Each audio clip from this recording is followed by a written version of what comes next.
I haven't had a chance to. Just going through Yeah. the last page, I haven't gone to that.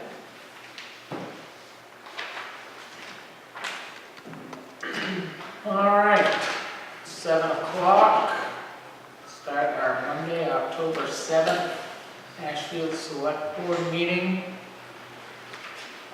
There are 3, 4, nothing over there. There's 4 audio and 1 video recording device.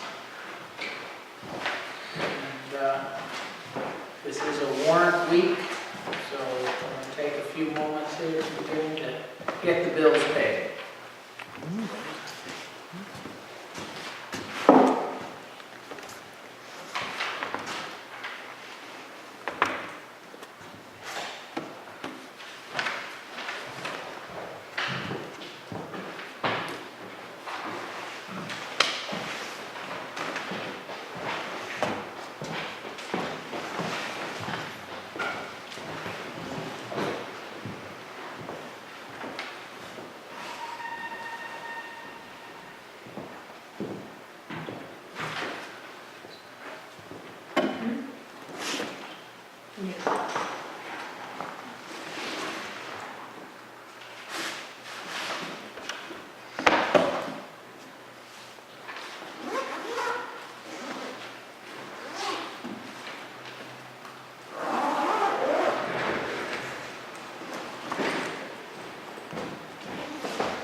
Thanks for paying for it.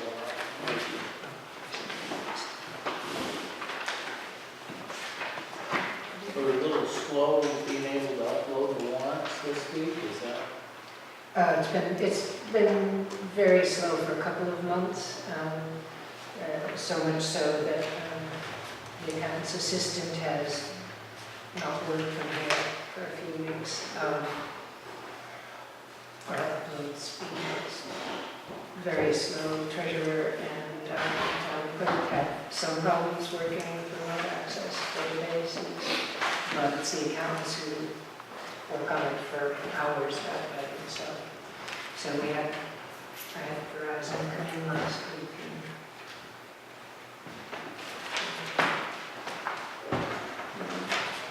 do a lot of testing, and we're working on something that may improve this week.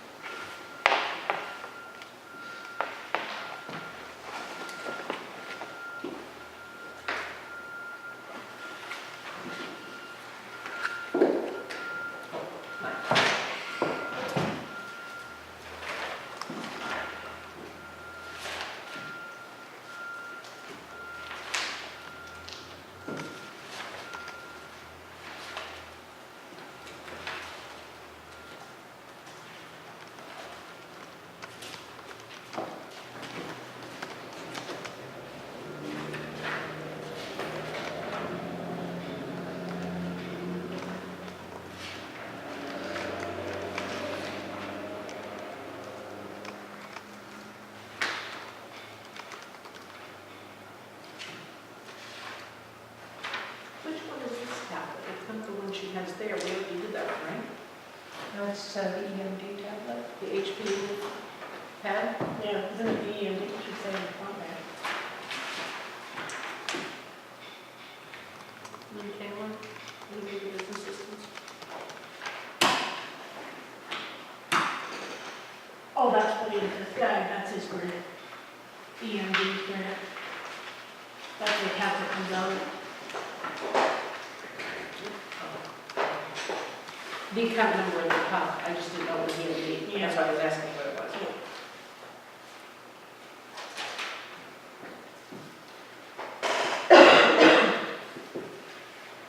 It just had a number, it didn't have. Didn't have what it was. Right. Royce had to put all that information in.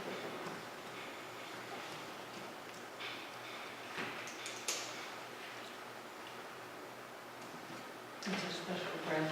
Yeah. Yeah. How many radios did we do? That's this, it's the same bill again.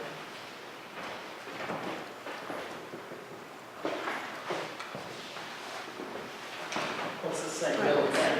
Well, dig it out. This says 686.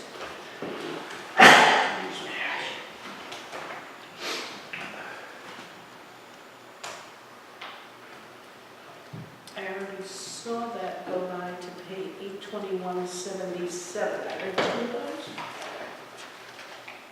Who's signed it, who's got it? It's for the EMD. So it's the same paperwork I already saw for EMD for the radio.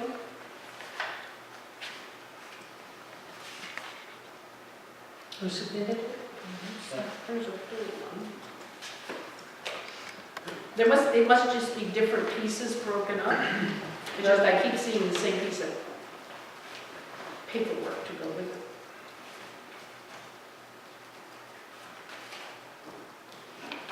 Oh, no. Just want to understand. 68605 is a portion of this one, right? And that 13572 is the balance, right? So it's split up, 13572. that's what I was just asking. Right. Splitting it up. I think that makes sense. It just, they work together. Two different accounts. One- Right. One under Ashfield Emergency Manager, and what's the other one under? Fire department or? Oh, one's out of the grant and one's out of just the regular expenses.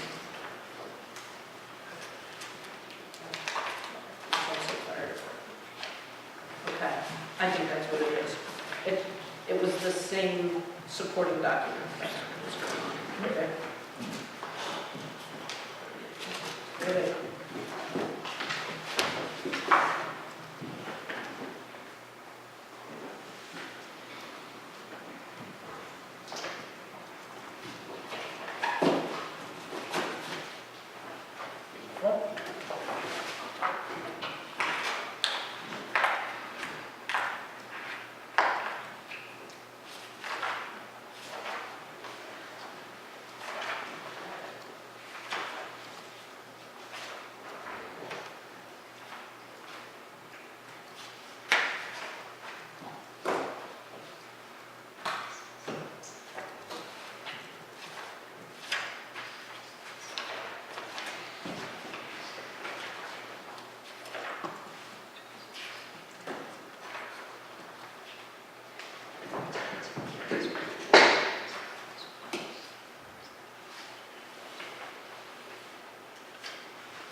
couple of weeks. Comparatively. There was, when we had done it, if we had funded, that's why we could fund our library.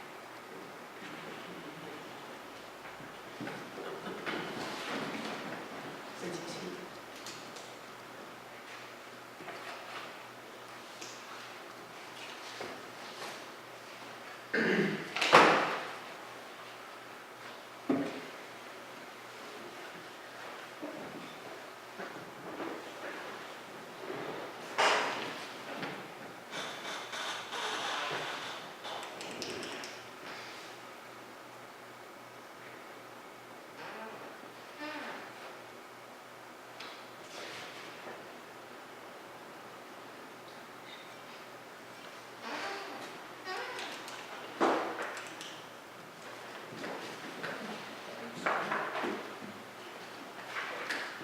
That looks good.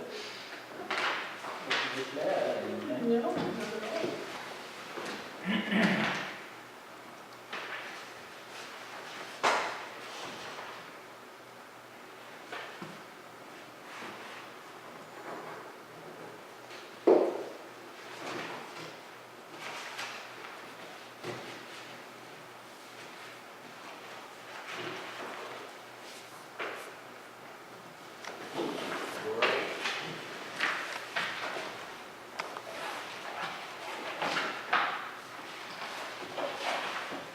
There we go, we'll get the bills paid. You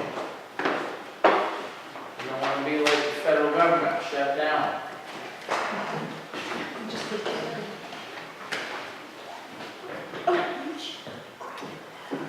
Oh, Before we go, and before I forget, Paulette had just mentioned that in the warrant there was some bills paid that have to do with Brian with the library energy audit. Do you have any idea what they came up with? You mean for recommendations for improvements? There's a significant list of things, air sealing and insulating kinds of things.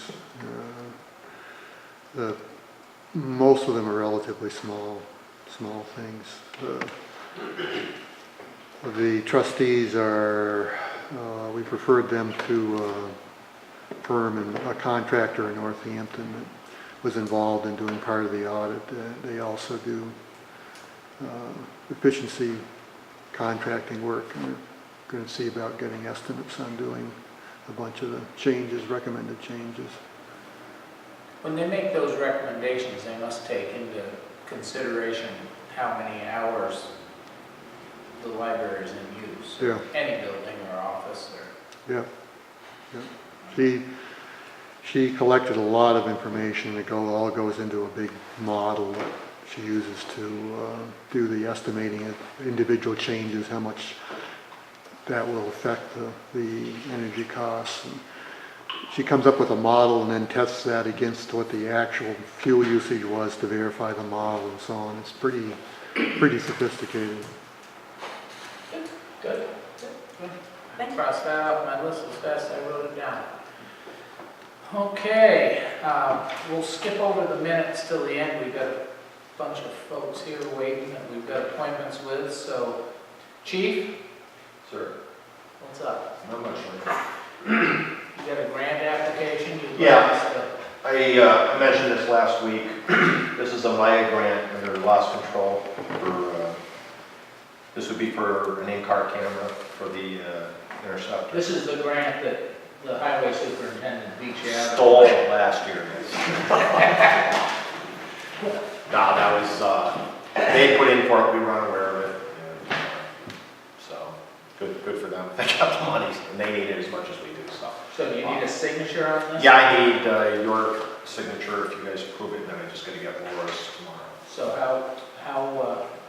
how big a grant is there going to be some town portion of that, or is that? No, this is a matching grant. This is a straight grant from Maya.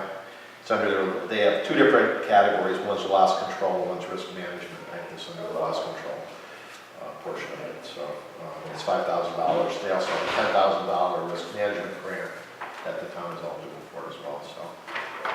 I'm sure I can find somewhere to spend that, but I'll defer for now in case there's some other area that's needed, fire department or something. That's about it. Any dollar amount on that? It's $5,000, which is the max. I did get a couple estimates on cameras last year. I'm gonna have to see if they're still, I mean, I'm sure they're still close. The one I got was $4,820. That was the best system as far as user friendly that I could find. So they just asked for an estimate on what it would cost and some kind of a quote, so that's why this is attached. But That's probably much better quality than what they use for the films at the film fest. yeah, this is, and really the reason we're doing this is our officers are always out on patrol by themselves, and a lot of areas where police departments get into problems is with allegations made of rudeness and things of that nature. So this is basically taking a proactive step along those lines, just in case. And you know, in the 2.5 years I've been here, to be honest with you, I think I've got one rudeness complaint. So it's not like it happens a lot, but it's good. It's good backup to have. When I was in Enfield, we found out that probably 99% of the time it actually backed up the officer.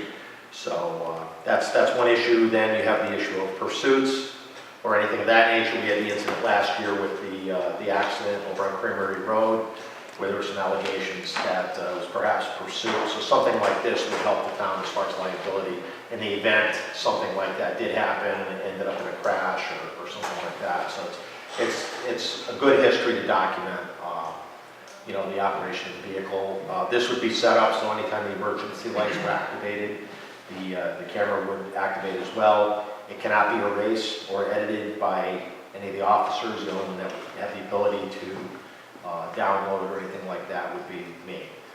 So it protects us in the event of you know, any claims are made. Once again, if you're on a traffic stop and the person's drunk, it serves as documentation there. If the person assaults the officer has to use some type of force. So it's basically a, you know, CYA type of thing, which you know, I think most police departments now have, and we're one of the very few that I know that don't. So. Any questions, comments? No, I think all those factors that we sound good for the town. What kind of video does it do besides video? The officer would also wear a Microphone. And does it, if the sirens are on, does it monitor vehicle data? I'm going to find out, because most of them, what they do is they actually will monitor when the lights are on. They'll have a tag with the lights are on, when the brakes are hit, things of that nature. But not speed necessarily? I don't believe speed. That's probably above and beyond what this one can cover. No, I don't have any other questions. Is there a motion to sign this grant? You got it in your hot little hand? We have it, we can take some action on it.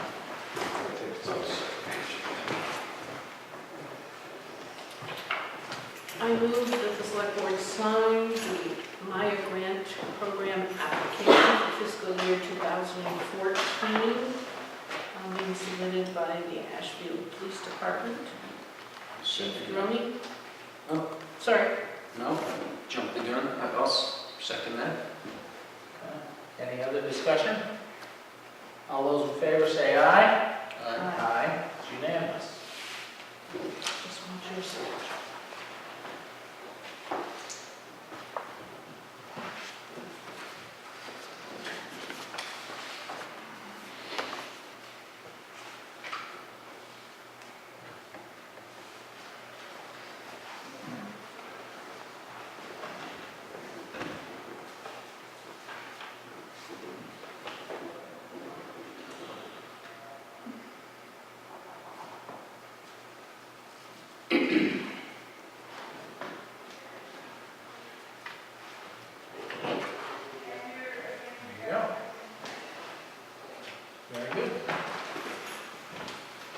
else tonight, chief?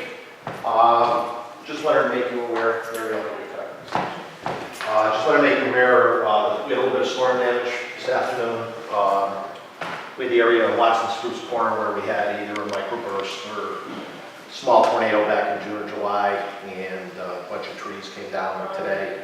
And the highway department took care of that for us. We also had a tree that came across about halfway across Bear Swamp Road. And that was taken care of as well, and we also had some power lines taken down in the same street. Basically, the top half of the tree got sheared off and fell on the power lines. So Western Mass Electric responded very quickly and took care of that, and I believe right now everything's open, so we should be good to go. So did they have the sparks jumping back up there? Do they have the lines back up? Yeah, they're all set. Power company restored the power, so should be good to go. Excellent. Excellent. Yeah, we got a really good response on it, considering this, the whole area got whacked pretty good, so. And while I have you here, this is Chris Matson. This is the officer we appointed last week, so Hey, he Chris. just wanted to come and show his face and say hello. So. Nice to see you. Nice meeting you. Welcome. Welcome aboard. Thank you. All right. Well, very good. Do you have any other questions on the situation with the road? I don't. We were gonna. You're gonna deal, I'll stick around in case you have any questions of me, which I'm sure you will, so. Tom, Yes. come on up. You don't have to holler from the back of the room.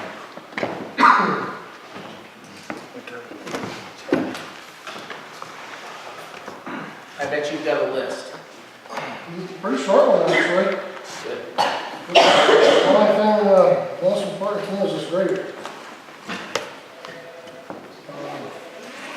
I think you pretty much got all the information in front of you. If you said you wanted to go over.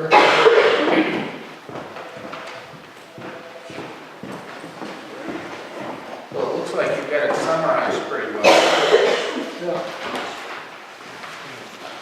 Show you the short of it. Curious. For those of us who don't normally drive a John Deere or a Caterpillar grader, there's a significant difference. Is it brand? Is it somebody wants our business network?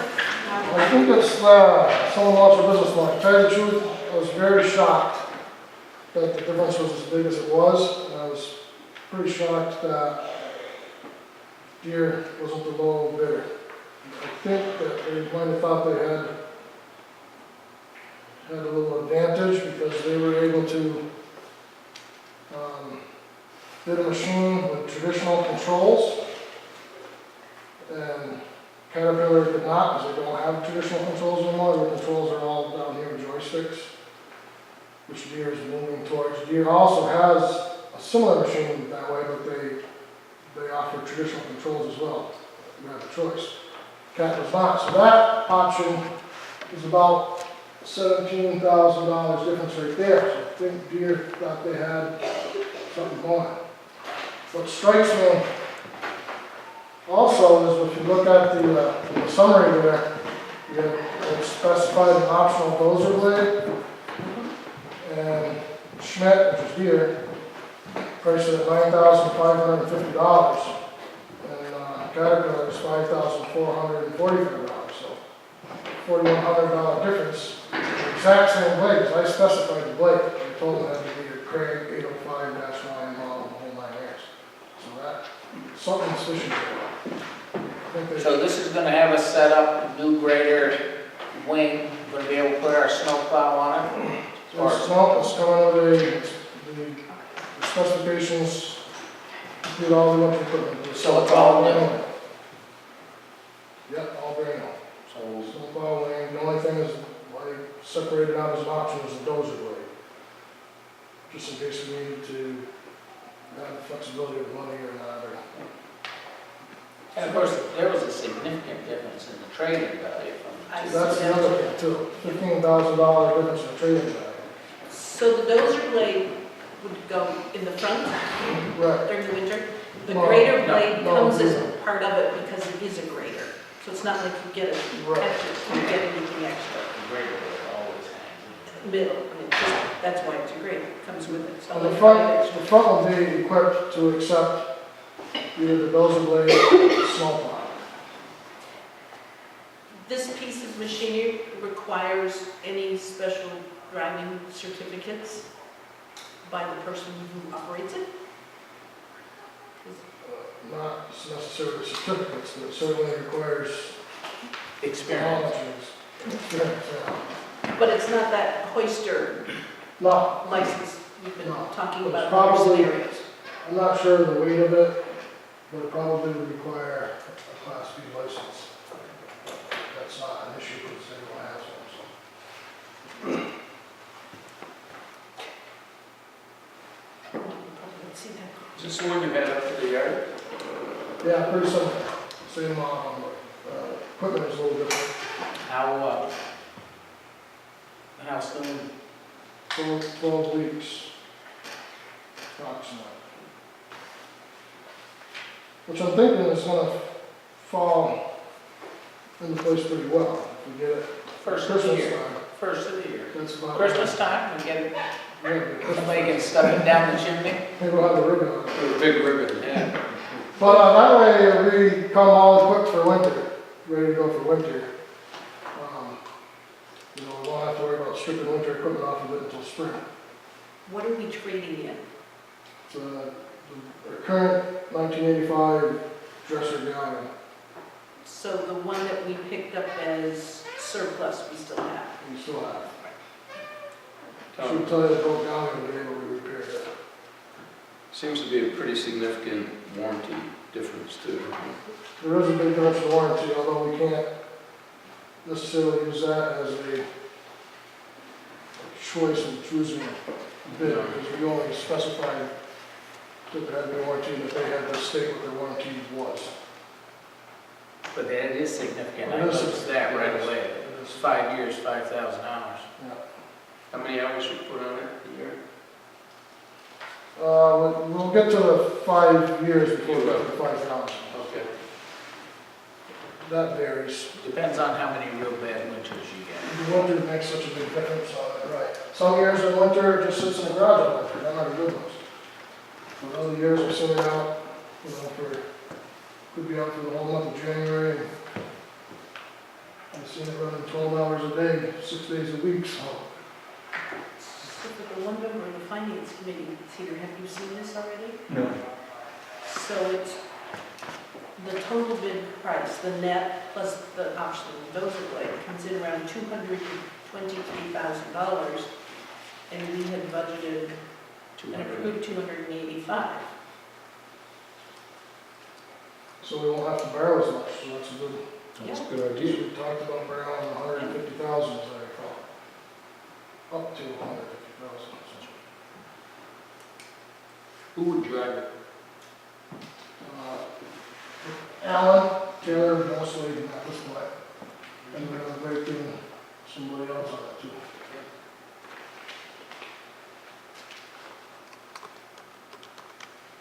Do you have any, Yes, can I speak? yes. Do you have any question about the relative quality of these, the John Deere versus the Caterpillar at this time? The equipment I think they're both, comparable? yeah, very reputable machines. And what about the Schmidt Equipment Company versus the Southworth Milton Group? Where are they located and how reliable are they? Southworth Milton is in Milford, Yeah, Schmidt is in Springfield. But it's really not an issue because Southworth Milton has a drop place, they call it a drop place for parts in Chicopee. And, matter of fact, we just tested that last week when our other grader broke down and we ordered the parts and they were there at 6 o'clock the next morning. Well, they said I went there at 6 o'clock the next morning. They were there when I got there at 7:30, so. They said they were. and do they have a field service force in those two Yeah. dealerships that are equally good, you think? Yeah. They don't.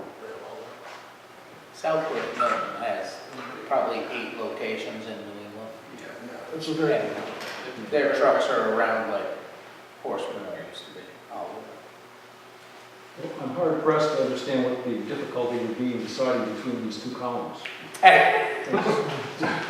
I really don't think there is one, but I thought we probably it deserved discussion. Yes. I take your point. That's good. Is there a motion? Yeah, I'll make a motion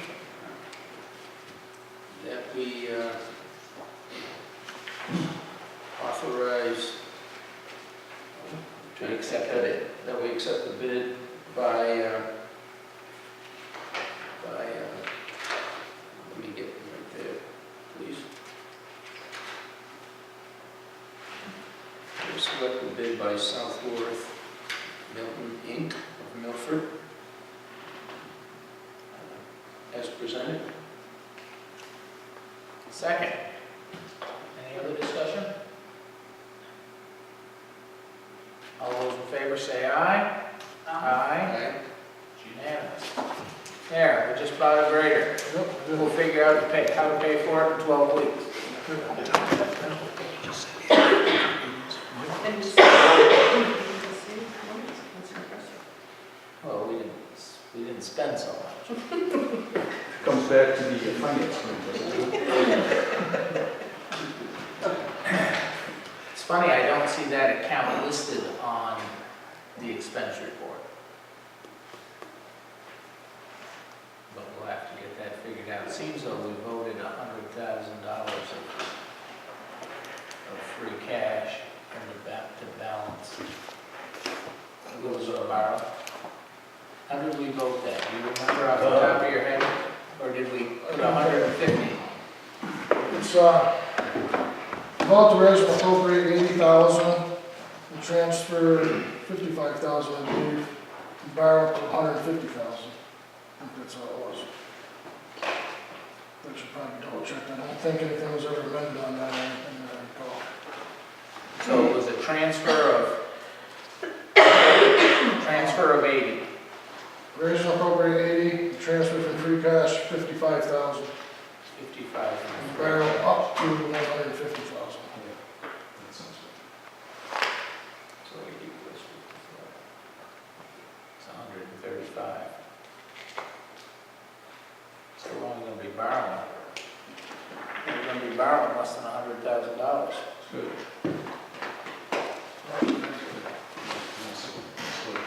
Very good. We got time to think about it before then. All right. What else, Tom? I don't know if I want to talk about the situation out there in Watson, but other than that, What is there to discuss? It looks like Not much. construction has slowed down. yes. There's not much to discuss. The police department is, Hold on just a second. Did you get a chance to go out and see it? Yes, I did. Let's see. the police department is handling it as far as all legal issues and stuff, obviously. And I think they're gonna follow the process, so this person has to go to court and have his day in court. I've estimated the job at $5,070 To repair.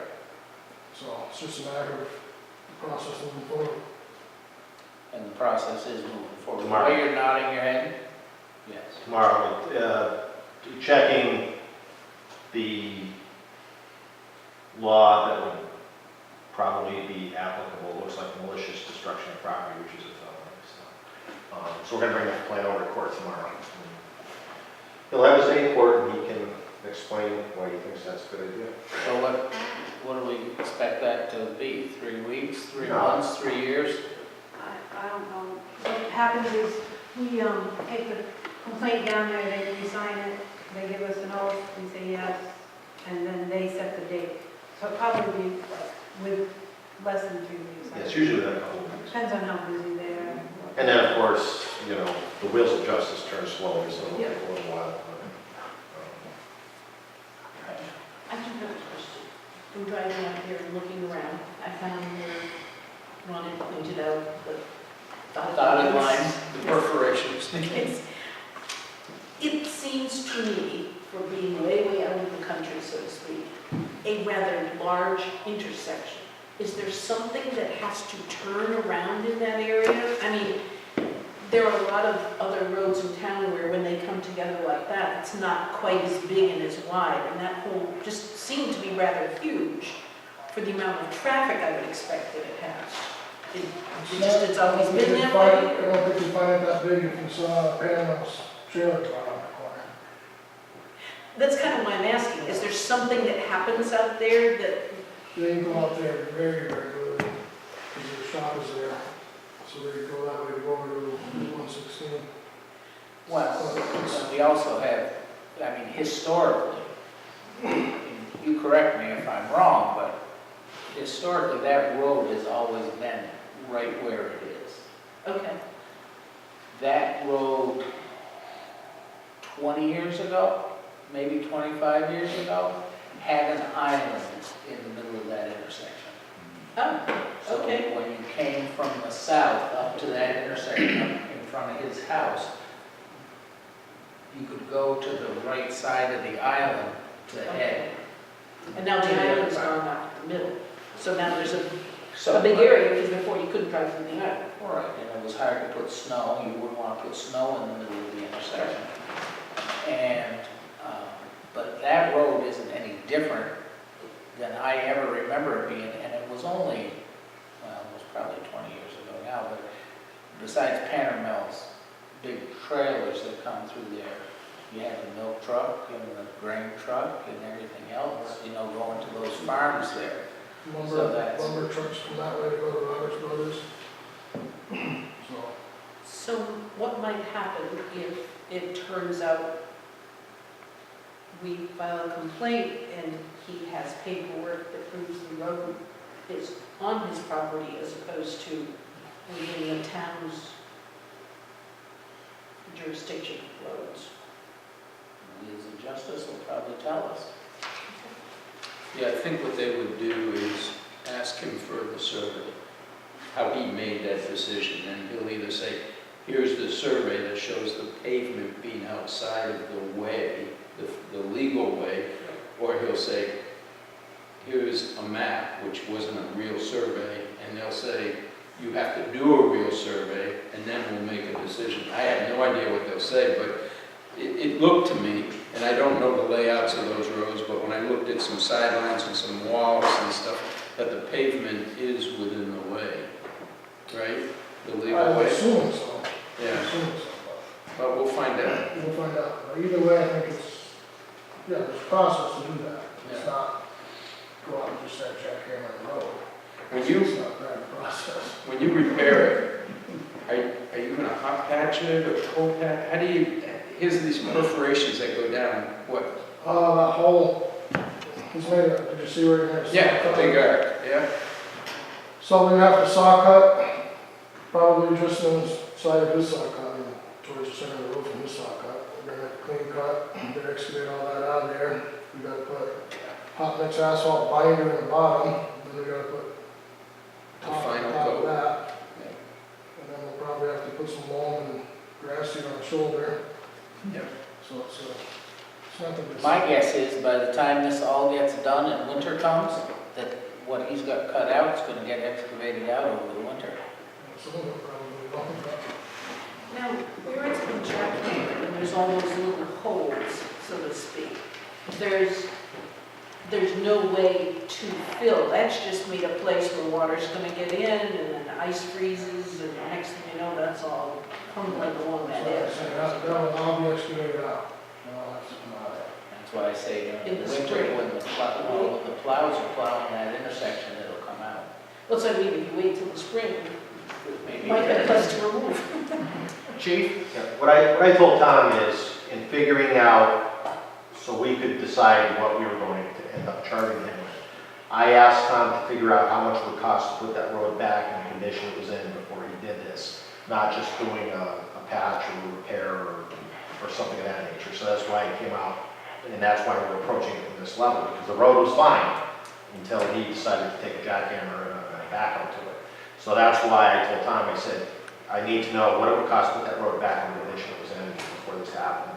So that's why we're there. As far as the legal case, my understanding of how this would work is all any type of survey or whatever he's able to come up with as proof would have a bearing on would be his criminal case. As far as his claim that the town is impeding on his property or something like that, that's civil, and he would have to pursue a separate action against the town of Ashfield for that. So the only thing this will accomplish as far as him, if he's able to come up with some kind of survey or whatever that says, yeah, this road is on my property, that would maybe relieve him of the criminal responsibility for what he did. But as far as forcing the town into any type of action, at least from my understanding, it wouldn't do that. So he'd have to file a separate action to do that. So I'm assuming since this would be a felony, criminal complaint, the district attorney's going to be our lead.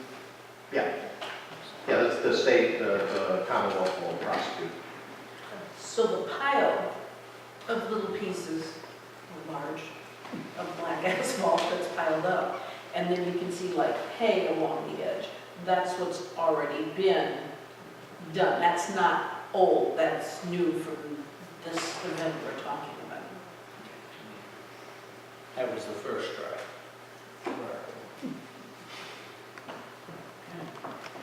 Anything else? No, I'm all set.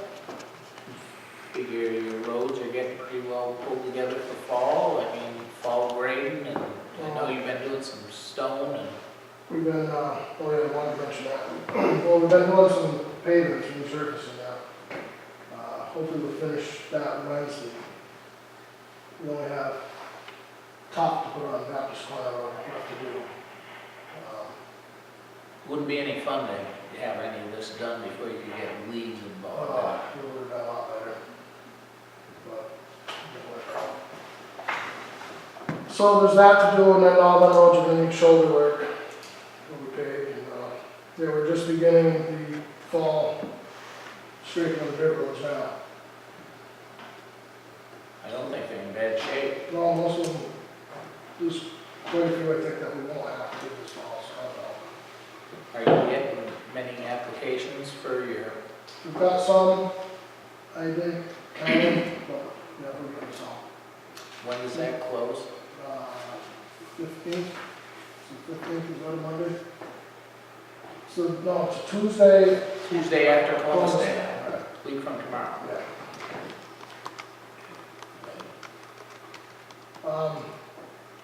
I do have a question about that, actually. You want me to do as I did last time, and just move right forward into interviews and get through that whole process, and then come to you with your recommendation? I would think that would be fine as far as I'm concerned. Okay, that's what we'll do then. Don't wait for us. We're going to meeting every 2 weeks, so don't wait for us. Okay. As soon as I can, after the 15th, I'll come with a recommendation, and we'll move on. All right, Tom. Right, that's auction up, so. There's not tree Seems work. like I'm in a hurry. There's not any tree work stuff for you to do tonight? I could probably, I don't have any more. All right. Thanks, Tom. Mr. Murray, you're up. Sir. Lift. I have 3 topics I'd like to cover. One has to do with handicap lift issues. I've sent you all some electronic versions of these things. I'll just in brief say this. That I have recently been working to try to get all 4 lifts in town. There's 2 in town hall, library, and actually the Congregational Church across the way. All inspected on the same day, and I hope that that at least would minimize the travel time to get charged by Garaventa, which is the vendor we're using. And the procedure is Garaventa comes with a couple of technicians. They do the work of putting weights on the elevators, raising them up, down, opening the control panels, checking a few circuits, etc. And the state inspector stands there and kind of verifies all that they're doing. And at the conclusion of it, certifies that, this is a perfectly in order lift, or it needs some kind of repair. The regrettable part is that I think, in brief, the bottom line is that this is a state inspection system that has been designed with good intentions, maybe at the outset, but it's very indiscriminate in the sense that this is the same procedure that gets used for large hotels with big high-speed elevators like Otis. And it gets applied also to little towns like ours and little community churches and whatnot, with these little lifts that go up about 10 feet and down. And the inspection system, I think, is woefully overburdened. They can't keep up with it. Garaventa, in order to try to make all these things expire on the same time, so all these lift certificates that we've had expire May 31st of this year. To date, and everybody's paid in their money to the state, which is the prerequisite. You got to put in the application with Garaventa. They collect them, send them to the state with a $400 check per lift. So there's $1,600 outstanding to the state for inspections they haven't yet done. And technically, you could argue this lift here, and this one over here, is out of compliance because it was supposed to have expired in May. Same thing for the church, same thing for the library. And it just seems like a kind of unworkable system as it stands. And so, what we've done is urge through this letter that I wrote on behalf of the church, and I would urge you to write a similar letter from the select board to this committee, which stands there as the, it's a joint committee on public safety and homeland security, co-chaired by a couple of our legislators. And they're holding a hearing tomorrow, purportedly on this whole topic, whether we've got sufficient firepower to kind of convince them to do differently, I'm not sure. But we're basically asking them to approve a couple of pieces of legislation that are pending as bills, essentially saying for small towns and for small nonprofits like churches, we think you ought to extend the inspection period to a 5-year period, not every year. And furthermore, for churches, since they've got such small budgets, typically waive or provide a waiver by which they could say, we want to be exempted from the inspection fee.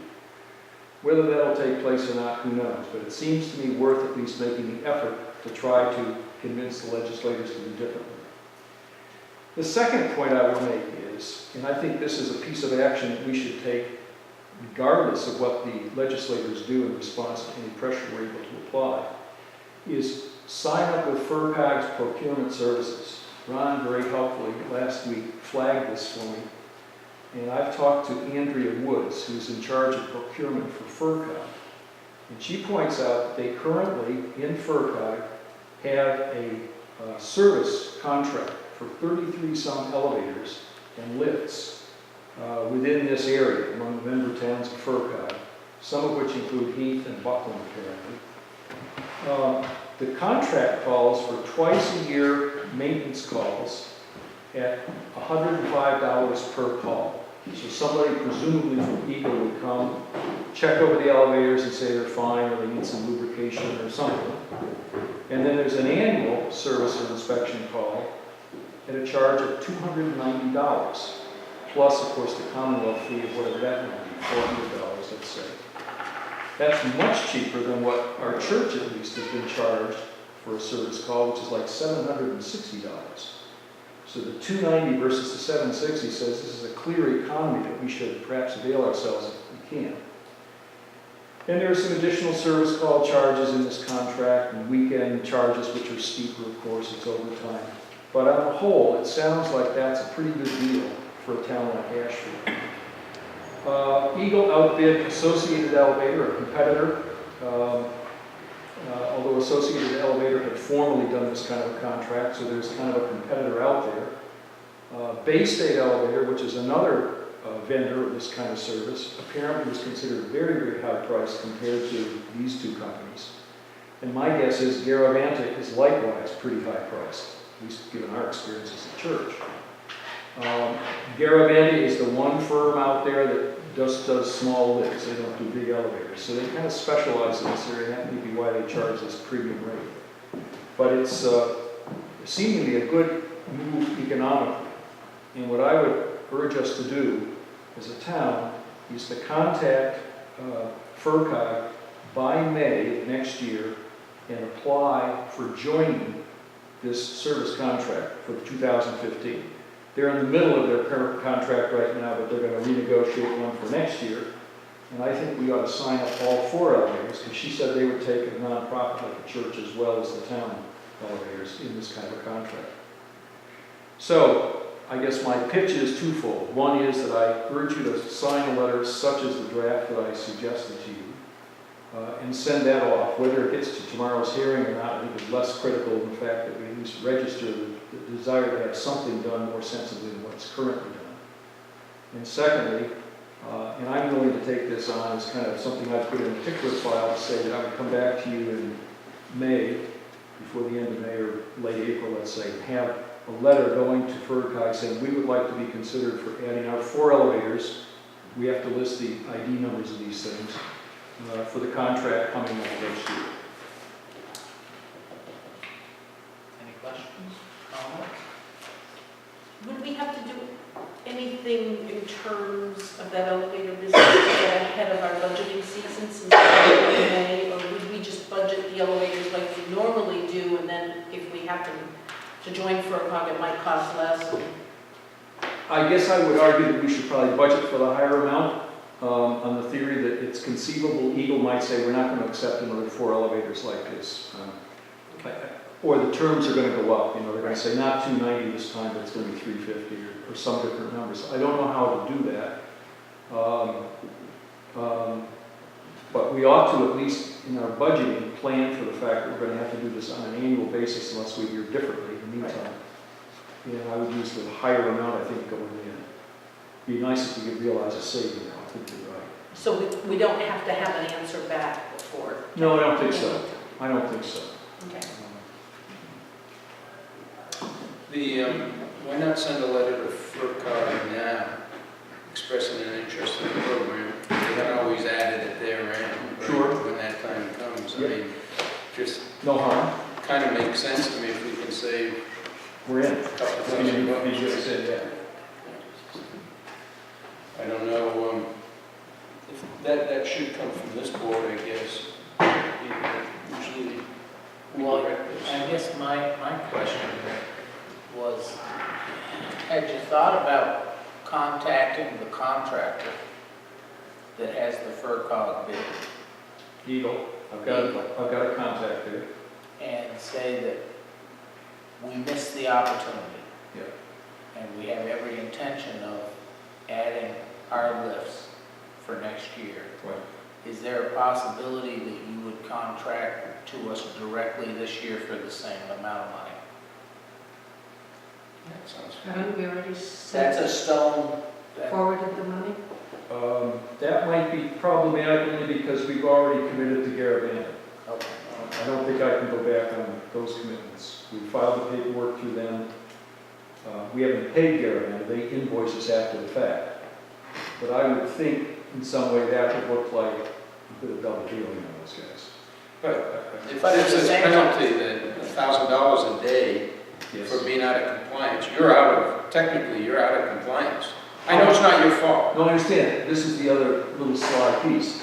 They use that as a club, telling you if you're out of compliance, they'll charge you $1,000 a day. But as long as you apply, Oh, it can go on for years, and okay. you're out of compliance. Oh, as long as they have the money. That's right. So it's only the $400 they have, so that's even cheaper alternative. Who never heard of that before? Who never heard of that before?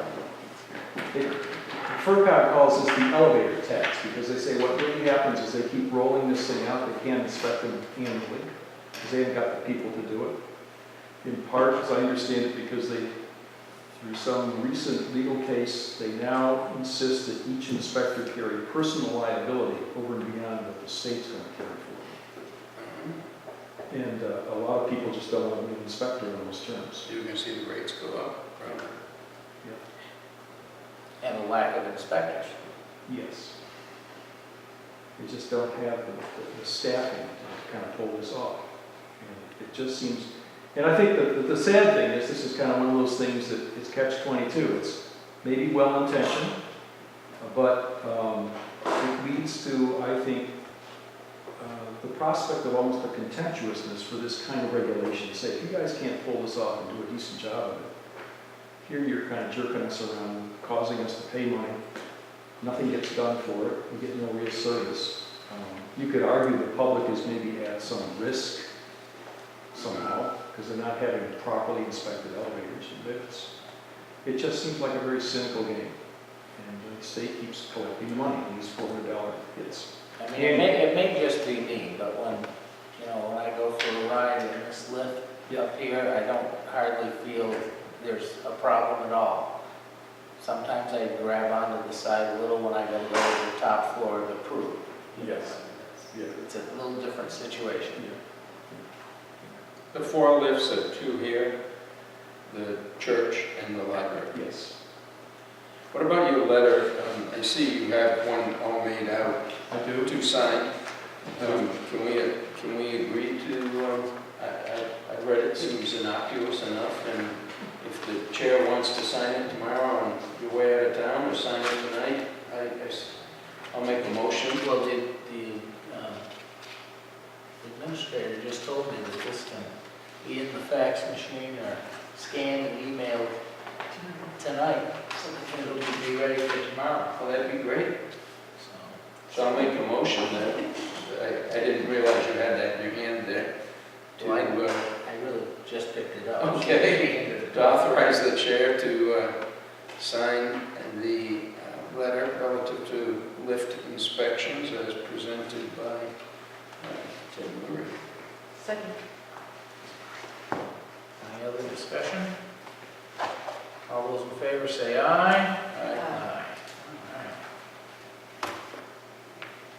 And I would take it upon your advice to contact the Yeah. Eagle Elevator and kind of talk to them and see what the likelihood of our being signed up would be, but also then write to FERCog and ask that we be included for next year. Next year. Once I get the ID numbers off these license, That'd be great.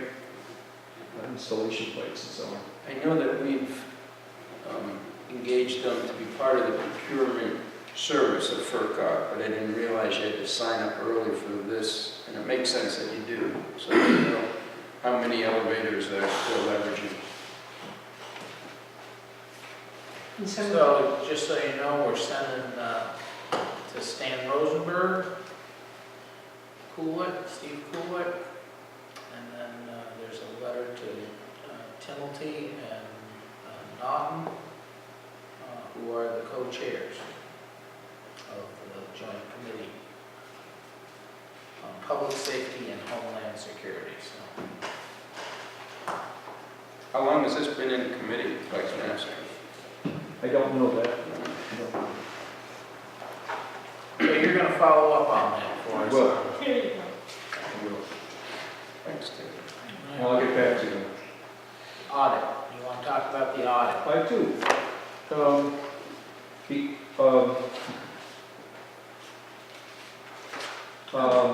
if I may, I'm just now remembering I was going to put a copy of the management letter in your files, and I didn't do that. I was just saying, Want me to go work on that while you get started, or?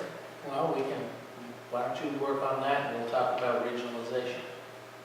Right, that was the other Sure, topic you wanted sure. to talk about, or you want to be here for that? Because you went to the meeting. Yeah, I'd sort of like to hear about that, but, Well, why don't we do that right now all right.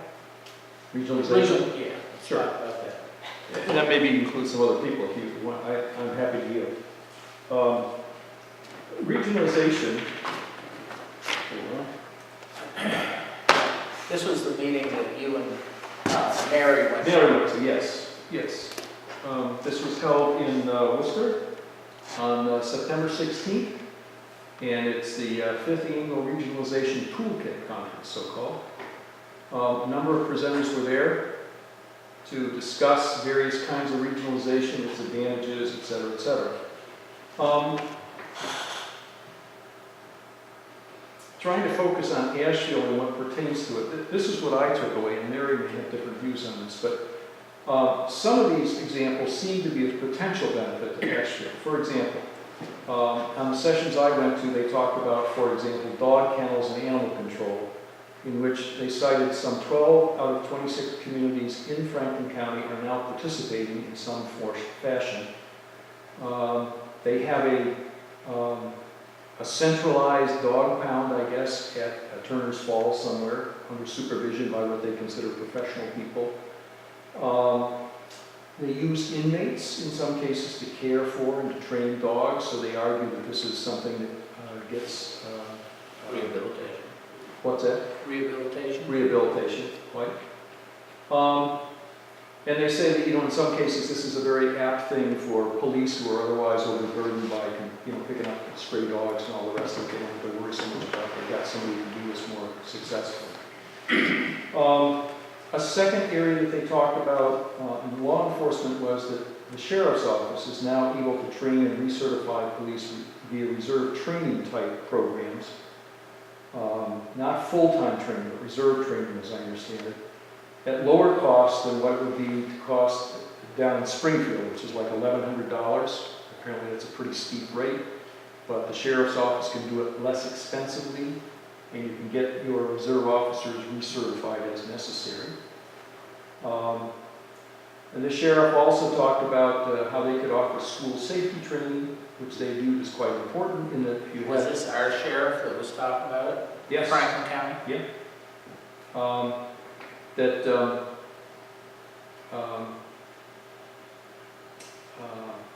You would need, in any case, a regional response of some kind. If you had some kind of an emergency at a school, some shooting incident, for example, you'd have state police involved, your local police involved, the sheriff's office, and a lot of outfits would converge in view of having kind of standardized procedures that everybody understands is considered quite important. So they talked about how this would be another kind of benefit. And they talked about some other programs as well. They did stress that it's increasingly the case that federal monies will go only to regional entities as incentives to join. So this is the carrot that's out there.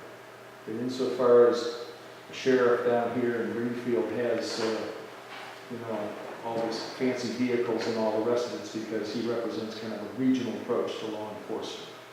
And local police departments have a harder time getting those kind of dollars. So federal dollars. Increasingly go to regionalized approaches to things.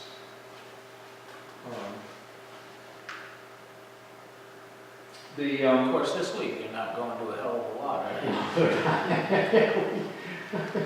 This was earlier in the year we were talking about these things. The other comment made, which I think is probably relevant, is that expertise often does not go with part-time or elected positions. And therefore, regionalization is often a way to help professionalize approaches to certain kinds of problems or issues. I then was prompted to ask the question of these panelists in this case. I said, what do you know about police departments ever being regionalized? Let's say more communities merging their police departments. And one of the participants said, well, based on his long experience in Pennsylvania, he said there were some 75 studies he was aware of in which they were trying to think about how they could combine police departments, of which only 5 got consummated. So I think the argument, or the conclusion from his standpoint, that's pretty long odds that you're going to get that done. He said, on the other hand, you should understand Pennsylvania is a special case. It has some 1,200 police departments within the state, more than any other state. Even the second place state in the country, Texas, has only 800. So his argument, I think, seemed to be that Pennsylvania in particular seemed to be specializing in this very small microcosms of police departments. Nevertheless, I think you could argue the odds are pretty long. However, I talked to Bob Dean, a select board member in Buckland, and of course involved with FERCOG, day-to-day operations. And he still seems pretty supportive of joint services for law enforcement. He thinks there's opportunity there of some kind. But the issue, as we agreed, I think, is almost always a political one. If you've got 2 or more police departments to be merged, there's the question of who gets to be the chief. And so you get into this business of competing turf and all the rest of it. And I think it's arguable that the point is not necessarily you're going to save money. You might. And the presumption is, in some aggregation, you could well save money. Instead of having each town, let's say 3 or 4 towns, have 2 or 3 cruisers itself. You could argue that if you kind of sensibly merged it and worked out a route system, you could get by with maybe 5 cruisers that could cover that territory in a sensible way, still have backup vehicles and all the rest of it. But you might actually get better service, and maybe it's even worth paying for better service. In this town, for example, we've had this budget discussion where we have not been able to provide the kind of hours that the police chief, for example, feels we ought to have. And yet if you've had multiple towns working together, you could argue we've got 24-hour coverage, on a much better basis than what we Ashfield by itself can afford. And you'd have better response times and so forth. And you might get more professional administrative support. There may be some advantages that you'd have by merging some of these departments. And FERCog in the past had sponsored some kind of research looking at what the opportunities were to merge Shelburne and Buckland, to which Ashfield was welcome if we wanted to kind of sign up with them. This goes back a few years when I was just briefly that on the select board here. But I think at that time, our select board felt we had other more pressing issues, and we were probably at that point in the hunt for a full-time chief ourselves, which seemed to kind of push this to the side.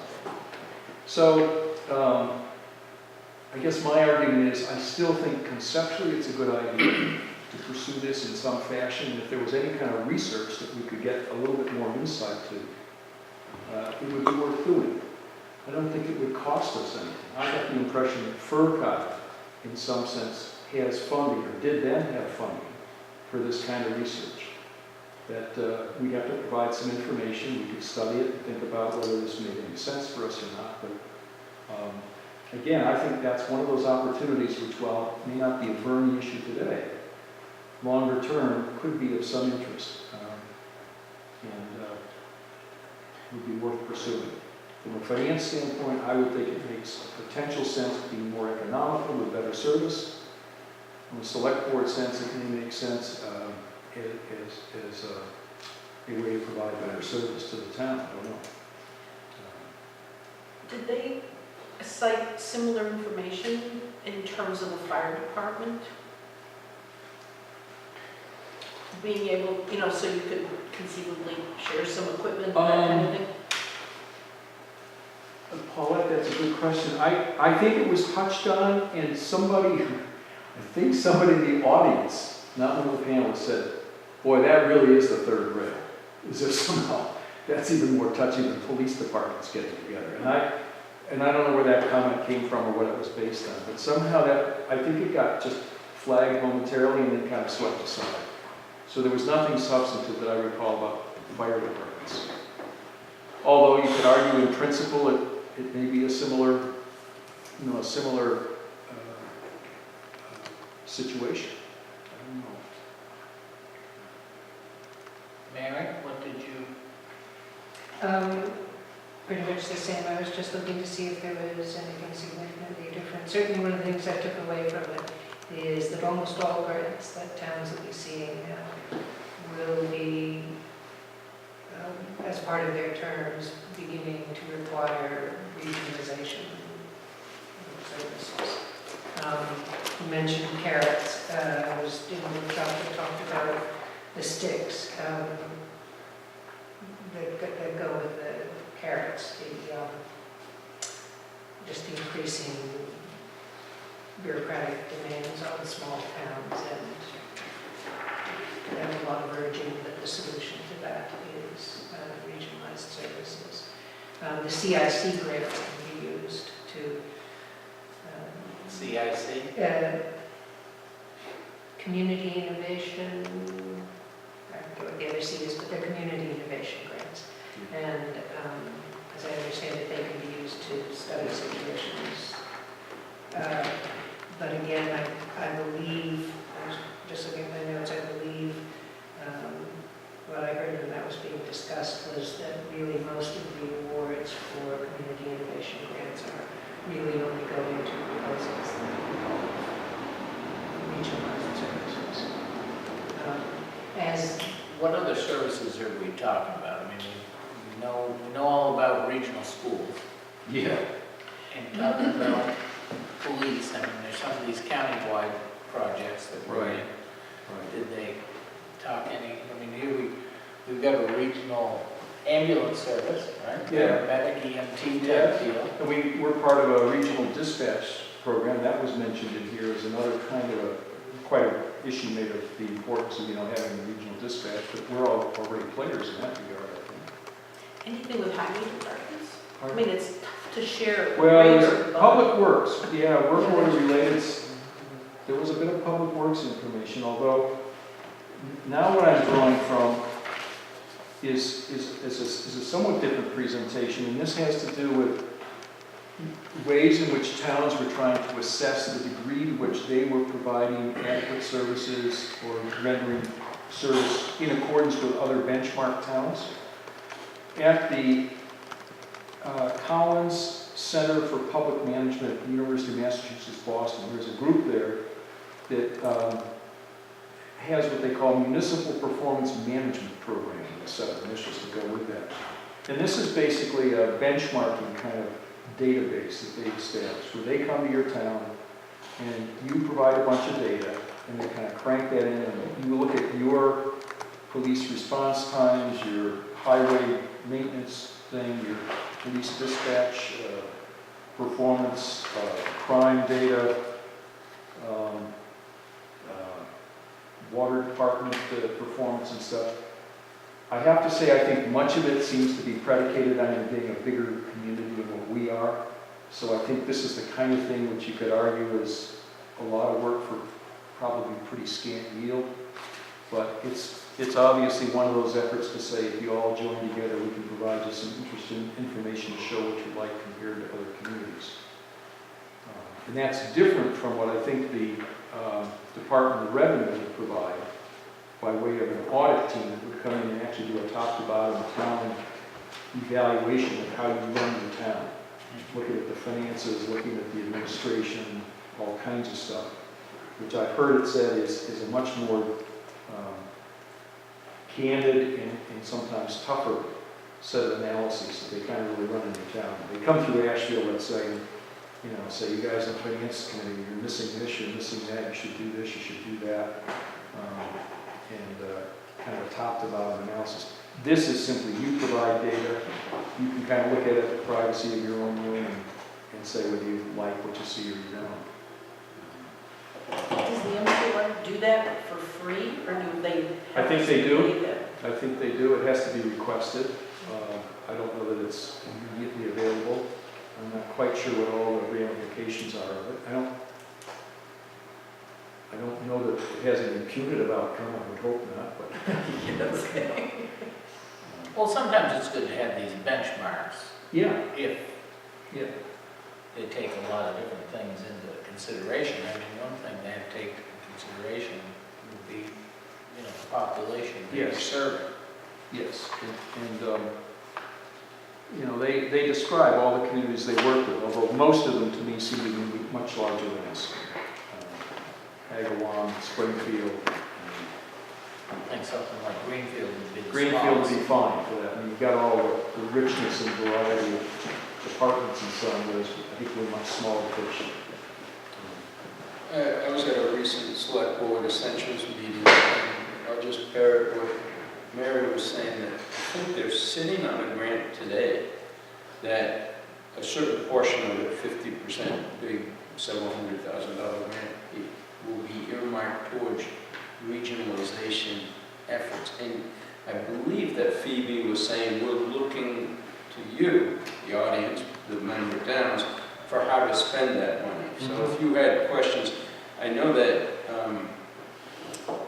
our animal control officer, Warren, Yes. had looked into the kennel at one time, and it didn't make sense for our issue, or our situation here, but maybe it does make sense from some other regionalization topic, and I think it'd be worth exploring. All right, well, thanks for coming to us for that. Seems though the last several years during budget time, there's always come the discussion of regionalization. Yeah. Are some of these things like services? I mean, at some point, even our deal that we have with Holly on the transfer station, that's a form of regionalization. Right, Just not- exactly. Yeah. Do you wish to have anything further explored with FERCog at this point? Well, I don't know if we see the need today, but that doesn't mean that, All right, I'm always thinking that the need may show up tomorrow. sure. Okay, I'm not looking That's for extra fine. work. Something in terms of regionalization, in the sense that some of the dead spots for our radio system if some of that is shared, wouldn't that be regionalization? How about a cell tower? I mean, how many times have we talked about, wouldn't it be nice if we had cell phone service? I mean, citizens have written to the select board saying, how come why not? Is that something that could be done? Well, we're already in a regional deal and we still have the dead spots. Exactly. So how I can we bring that, so it needs more money to make it work? To get more towers, to get more something. I mean, having dead spots for the fire, police department doesn't make a lot of sense. I don't know, I just, things we've heard. I understand that it's an issue that needs to be addressed. I don't find the urgency in it. I mean, I think that is just, when you live in Ashfield, that is some of the cards you're dealt, is that you're not going to have, any more than before DirecTV, that there were places in town where you only got one television station, and that was normally between November and May. So you didn't have that kind of reception. I mean, there's places like that.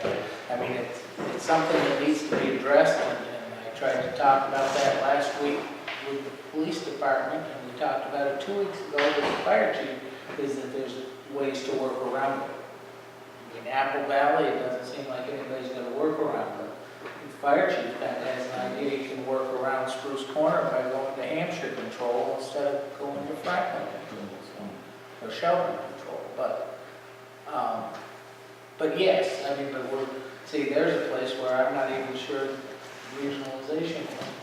Because we're in both regions, we work with the Franklin County region and the Hampshire County region on regional communications. We're from within those regions.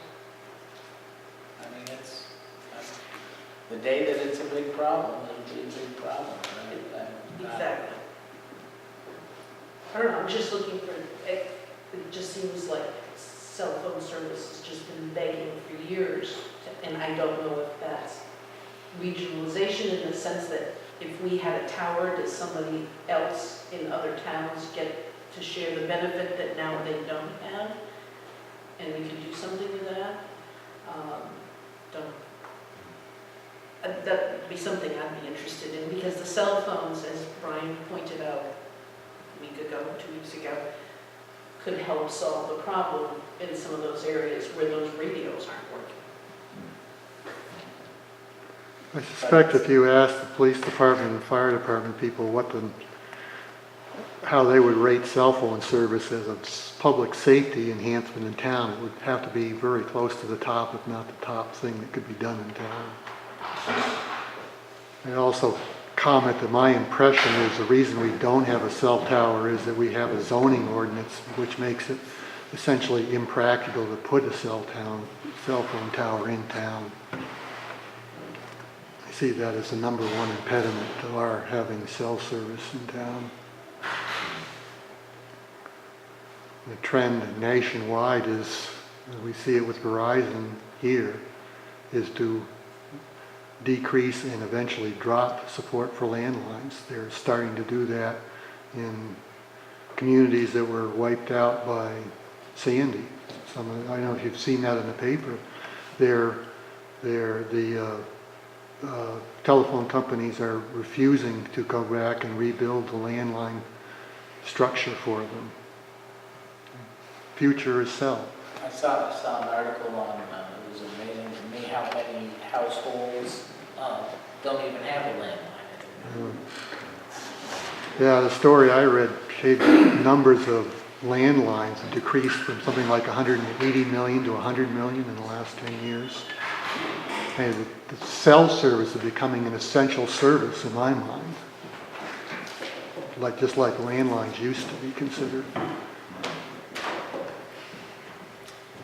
You going to print that management report? I am, and if Ted mentioned that he was willing to wait a minute or two, maybe take Rob, and then I'll be right back with some coffee. Rob, are you taking Nan's place tonight? I am representing Dan tonight. And you, so I take it you're in charge of planting the beer garden? Planting the beer garden, excuse me? Planting, right, we're talking about a beer garden, I figure somebody has to plant it. Oh, sure, yeah, that would be me. So bring us up to date, bring me up to date. Okay, for Fall Festival, for both days, we intend to have an enclosed beer garden on Elmer's property behind the store. We've done this for the past 6 years, I believe, during Fall Festival, with the exception of last year, the inclement weather forecast made us cancel it, so this is weather dependent.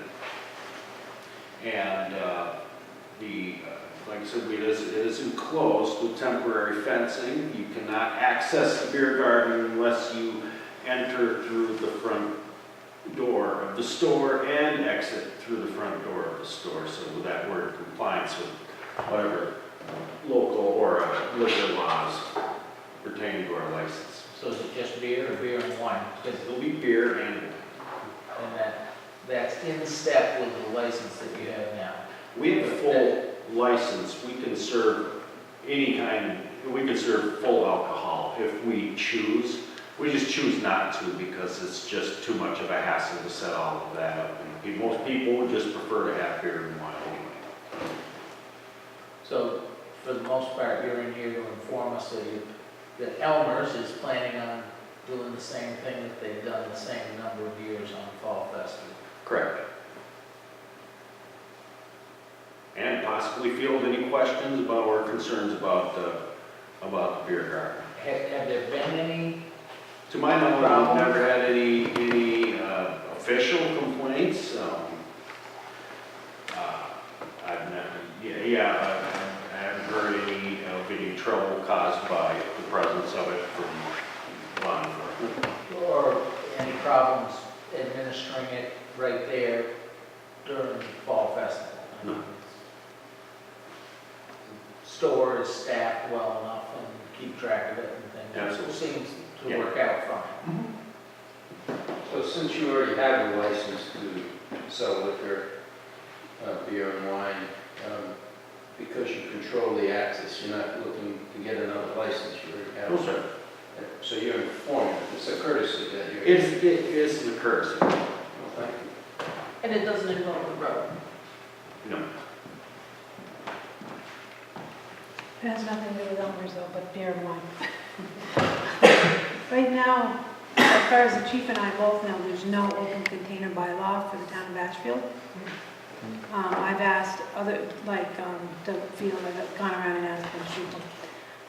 So I would like, someone to think that whether that's a good idea, because right now, they can walk into the Fall Festival, which we haven't really had anybody do that, but I've been asked if there's an open container bylaw in Ashfield.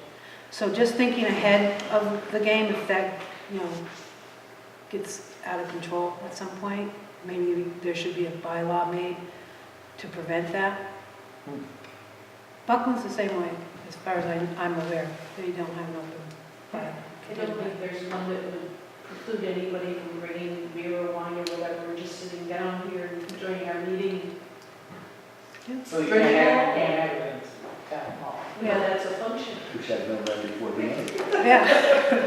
But, I'm just thinking ahead of the game, that, you might want something in place before we have an incident.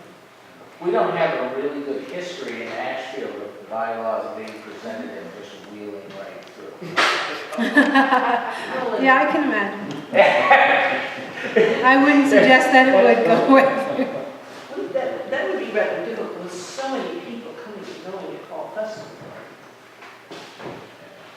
Tracking them down, I mean, it's real easy, suddenly my wine's in my Coke can. Well, at least we'd have something, grounds to go on to say, could you just, there's no open container, you need to get rid of that. Right now, we have, There's no better place to put it. if that's what Ashford wants, I'm all game for it. Rob, I think we're all set. Yeah, thank you. I was just wondering if there were any further questions from the board concerning the beer garden development during the Fall Festival. Sounds like we're going to have a nice. Thank you very much. All right, I hope we all have good weather. Yeah. You know, if that's what they want, to have an open canal out, I'm all, you know, that's fine with me. I don't care, but a lot of people aren't aware that there is no There's open the absence. for that. Just something to think ahead of, because the Ashfield Fall Festival at this point is getting so large. Let's not think about that. Thank you. You're welcome, that's nice. All right, now we have the management letter. Right, and let me start with that. I take the hit, well, first of all, have you gone through the audit or management letter and We made don't. any action? Because what this represents is technically a draft report, which I think the board at some juncture has to approve or vote on to say we accept this audit, to make it formal, and then you get a final report. I haven't seen this before, had you? No, but they publish, Yeah, This was done in June 2014. he's publishing it now. he is publishing it now. What I saw originally was a letter where he had some questions that he had to go back to the treasurer, collector, accountant to get further answers from. And then we got this, and we communicated that there was a management letter that the treasurer and accountant would be sending replies into. They received replies, and they have forwarded a link that I sign off on to allow it to be published. But it's closed down because of the shutdown, so I check it, and when it's up, I'll do the What, sign. Scanlon? They can't publish it? No, because it's published on the government, through a government website. I sign off. Don't As we get those books administrator. anymore? Nobody gets a book Or anymore? we make it a book in the long run, yeah. Did this come by email? No, From them? I don't think so. I think it all came by package. This management letter? They sent paper copy as opposed to Yeah. sending it by email? Well, See, well, anyhow, when Mary showed me the letter from Scanlon that said, you know, that was asking for more information from the parties. Right. You know, it came by me and I said, "Look, let's have them get back, because I want Scanlon's, I want the audit. Right. And I want to have that audit report as quickly as we can. As far as presenting an audit, I mean, maybe I have the wrong perception of how it should be, but I don't think there should be a whole lot of input besides the facts of how it should be presented. If they're doing a good job and they have places where they're critical of us, let's hear them. Quite. And they don't need to go through the filter of, this is what some person in a political office felt was important. Well, I guess my understanding is that that's an appropriate perspective, although at some point, it seems to me, there needs to be some kind of an official acceptance of the audit, which isn't necessarily to quibble what they're saying. It's to simply say, okay, we got it, we understand what you've said, and we're clear about it, so we kind of sign off on it, and that's the basis for the final report. The thing here in the management letter, it doesn't seem to be terribly grievous, but there are two what they describe as significant deficiencies, both of which have been responded to by our collector, treasurer, and our accountant, as have other minor discrepancies. And none of these are what I would argue to be terribly significant, but they are the kinds of things which have been flagged for the purpose of remedy, which I think is important that get done. And I simply want to make sure that those two are called to your attention. One is this, it's on page 5, and this is the tax accounts receivable not being properly reconciled to the general ledger on a periodic basis, which makes it sound like this is kind of backed up work that's not getting processed adequately. However, collector and treasurer makes the comment that we'll work to get those balances to zero by either collecting, putting in tax title, or having the assessors abate by June of next year. So it sounds like that's been registered and is being worked on, which I think is the appropriate kind of response. The next one is similar, it's sewer accounts receivable. It's even a smaller variance that they're identifying. And here, the response on the part of the collector treasurer is that she will investigate that variance by the end of this year, although it's a smaller variance than what she believes the auditors are talking about. They're talking about a variance of some $6,000, and she thinks it's closer to like $1,000, $1,100. Again, it sounds like that's on track, it's being responded to, and again, I think that's the appropriate thing. It's the sort of thing that should be followed up on, though, to make sure that we kind of comply with that and get those addressed. The one that captured my attention in particular comes down on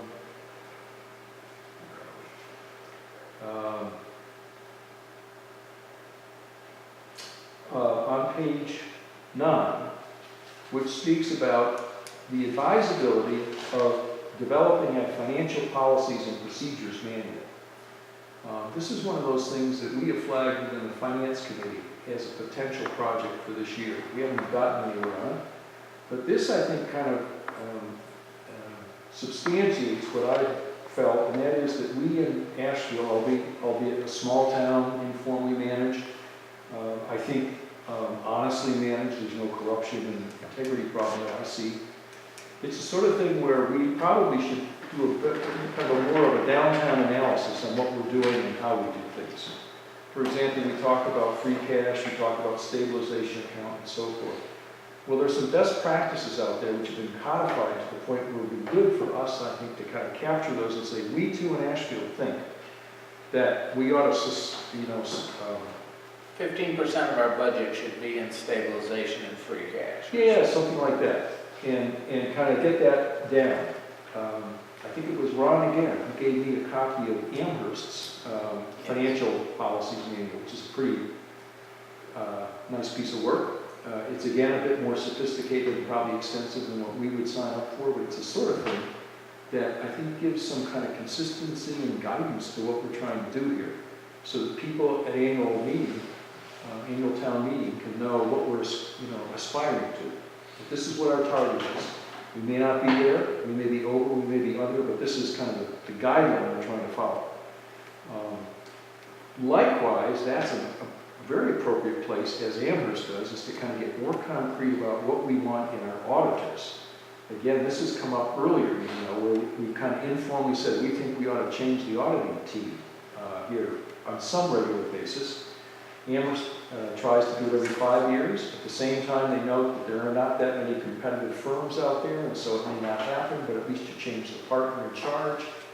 There are a few of these things you do to kind of get some fresh eyes on the situation, and you I think thereby get some continuity.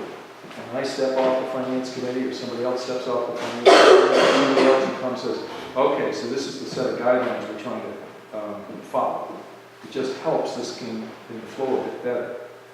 So I guess my view is this would be a project worth taking on, and probably worth taking on in some kind of cooperation and coordination with the select board. So you hear what we're thinking about, you get a chance to read it through, advise us on what you think needs dressing up or kind of illumination and all the rest of it. It just feels to me like the right kind of thing to do. It's not a huge issue. You could blow this off and say we don't really need to do this, but I think it wouldn't have to be terribly elaborate. It would be a good way for us to have a bit of a rule book, not a rule book, a set of policies to kind of describe it. Is the manual that Ron pointed out from Amherst a place to start and say this is like our draft and now let's make it Amherst or Ashfield? I would check with Amherst first to make sure I don't get charged with plagiarism, which has been a big problem in the academic world in my past. But I would lift word for word out of that thing, I think, when we can. I mean, there's no sense reading that in it. And some of it's just kind of boilerplate, and some of it's plain vanilla stuff that's not elaborate. But I don't see any need for us to kind of recreate the world. I've met with them, seminars and such, and a few of the people there that very well and they've, on a different subject that we were working on earlier last year, they actually wrote me an email and said, feel free to use, and here's the word text and everything, you know, and go on. The other question I have, Ted, would be, I mean, how many other towns in our region are facing the exact same thing? This might be a wonderful thing for fur park. I mean, to not force it in a regional sort of way, but to do the work. Here's a model. Here's a model for you Put your guys. name here in the blank and go with it. Exactly. Yeah, yeah. I like that. I think that's a great idea, I really do. Because once a lot of this stuff is published out on the web, Yes. I would think some of the issues of plagiarism, I mean, you've put it out there on the web, you've pretty much given it away. You have. And Amherst is on the web. Right. It's right there. You can just take it and modify a few words and Everywhere Change it the says Ashfield to change to, or Amherst to change to Ashfield, there you go. sure. Just Well, I a think, global replacement to do it. I think it would be really valuable looking down the road. You know, that at least if you published one, if there was policies and procedures and this benchmarking of where we'd like to be. Yep. And realize that we can't always be there. Right. But it would give officials 15, 20 years from now an idea of where we were trying to go. Well, and there may be some new things in there that we wouldn't want to do right now, but you could look at, I mean, I know Amherst does a pilot program, because it's a bigger area, it's got all the colleges and stuff, so they probably got a section. I'd be surprised if they didn't have a section in there. It doesn't mean that Ashfield has to adopt it, but it's nice to have, like you said, a working document of what it could look like. Then I have kind of I've got a few other points I'll make for you. If you want to turn to the audit itself, and there's no need to get into details on this, but there were two places that I was a little uncomfortable reading on page 40 of the audit itself. Well, we don't have that. No, I know you don't. All right, so I'm making this up and you won't know whether I'm telling the truth. But there's some statement about an unfunded actuarial accrual liability of $689,000 for other post-employment benefit costs. Now, I haven't had a conversation with Scanlon, but it seems to me, is that a bad thing? It just feels a little bit, you read so much about unfunded accounts that have gotten people in the deep ditches. And there's another page, 47, which speaks about $502,000 unfunded actuarial liability for pension plan. Now again, I'm not clear that that puts us on the hook for those magnitudes of money or anything like that, but it just feels like a kind of an ominous phrase that I'd like to kind of track down and say, how, is that bad news? Is that standard? I think the key word in there is actuarial. Yeah, right. Is that somebody came up with this, you know, there's a table that you look at, and this is how long people are going to live. And I've attended one really extensive and useful OPEB workshop, and Paulette, you and I went up and saw the health and retirement system. Right. My sense is that in both of those, we are actually at the lower end of anybody's concern in terms of the amounts of unfunded liability. I think this is the first year in the audit that we did some paperwork on OPEB, but we were able to do simplified work because it's not significant in our situation in comparison to the rest of our budget, or in terms of proportions that other towns are looking at. And it certainly didn't enter into the body of their opinion letter as a kind of a major flaw or something like that, which I would think would show up at some juncture if it was a really genuine concern. But again, that's the kind of thing that might be explored with Scanlon a little further in the future. The other thing I'll say is that in my reading of the audit, I did not find any footnote which alluded to the secured interest that the town has in Ashfield House.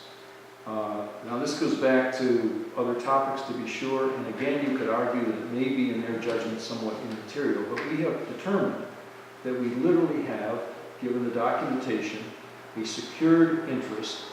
It's contingent upon certain events that we think are probably quite unlikely. But it seems to me as a formal matter, they should have flagged that somehow as technically a secured interest that we have. And that is, if Franklin Housing, we're successful in getting this thing to yield enough money and profitability, we might get paid back for that mortgage loan, that lien. That's one thing that I would kind of, a bone to pick with Scanlon. Ted, didn't we address that issue a year ago when we first looked at some of the audit reports? And I thought your response was that Scanlon said that because it wasn't an asset. That's right. But it still is worthy of a footnote. That's what I thought. And I spoke to Scanlon about that at the time they were doing the work. I said, I think that's the sort of thing that you ought to include somehow. So maybe they just forgot. They could. But I think it's the sort of thing, that given the Ashfield House as an issue in prominence in town, we ought to have that somewhere flagged. Yeah. On a small matter, perhaps. The other thing that I think is less small a matter in my mind is that this report that they wrote was dated June 14th, 2013. And it is a report of the fiscal year 2012 audit for the year closing June 30th, 2012. And I think to myself, you gotta be kidding. This is a year later that they're issuing a preliminary report. And I just find myself a little bit aghast at thinking we're a year behind, which makes in some ways all the more relevant this notion that we should not get an audit every year, but at least every other year. Because we're going to be paying out, almost like the elevator tax, you're going to be paying $10,000 a year for a town audit that comes after the fact by a lot. And If again, you had three of them in 5 years, you'd be doing well. it'd be great. And it just feels to me like, again, this is an expense, and I'm not trying to just nickel and dime things, but it just seems like the kind of expense that we would incur for no particular value. And, if they were finding things of great significance, I think, well, we got to audit with some frequency and make sure we sort this situation out. And it's not to say in the future there couldn't be something that develops this way, but I think it says two things to me. One is that we ought to put a little heat on Scanlon if we stay with them to get this thing done faster. I don't know whether this is usual for the course or it's quite unusual. It may be all the firms that do this say, oh yeah, these things always come out about a year later, which still seems to me unsustainable. The second thing, it kind of again makes the case that we should look for every other year so we don't keep paying money for stuff that is kind of irrelevant after the fact stuff. And we ought to look for another accounting firm. That we ought to go through this process of saying, let's get some comparisons of what these people do. Scanning may come forward and say, we're still the best, and we may agree with that and say, okay, it's got to happen in just 6 months. We were told at one point this thing was going to be done by December 31st of 2012. And here, 6 months later, and now we're talking about it's 9 months after the fact, 10 months after the fact. It just seems to me terribly long. Didn't we already agree at a prior joint meeting that we were going to do every other year and we had to do another letter? We're going to have to write to USDA again. I think Right. the request and But I think it may be time for I thought we'd all had agreed that that was a good idea to do because of the cost and the length of time and so to get those reports. It's my memory, but it is, the USDA has a requirement that we submit yearly ones, so we need special permission from them to do it every other year. We do. It's the But it would be highway nice to have this and submit it to the lending institution and say, Yeah. having done that, we're now Yes. looking to do this. And I think we agreed that we would get this 2012 thing done first, because I think they get a copy of this. Automatically, we should see to it they get a copy and say, here's the report, we've done our due diligence, but notice it's a year later. Well, I would think because we want to skip, we want to not have to do We've already skipped, 13. we've already skipped fiscal 13. I We're on think so. fiscal 14. No, but we haven't skipped 13. That was 11 that we skipped, because 11 Yeah. was part of 12, so we haven't asked them to not do 13. Right, if you were gonna do 2013, you close the books on June 30th, arguably they would start about now, sometime in the fall, I think I Start started. do 13. So, yeah, 13. It would be there now, but we weren't going to do that. I would, no, that's fine. That clarifies the spot. Working on the procedures manual is fine. Yeah. But maybe what we should work on ahead or immediately behind it is specifications for an RFP on auditing services. And we could get that out in May or April. And have a firm lined up at the end of, Assuming we get at the end of this fiscal year, they could start right in July. I think that would be a hot button thing, and to be honest, why couldn't we put proposals out for that the first of the year so we could get something back and budget it?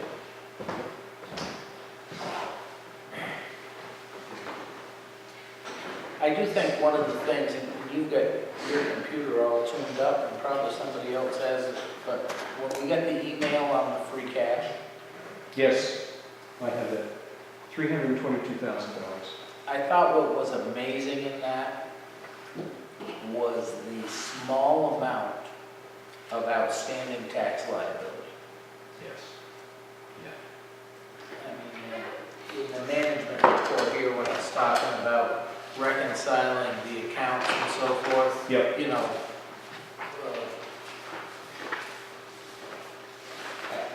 when I just reading over this, it's, you know, you can't go on a given day and put your finger on that account and make sure it's Oh, you're talking within a dime. in the audit you're talking about? Well, in the audit report, but at the same time, it does seem like it was amazingly small number of outstanding tax dollars out there, which helps our free cash position immensely.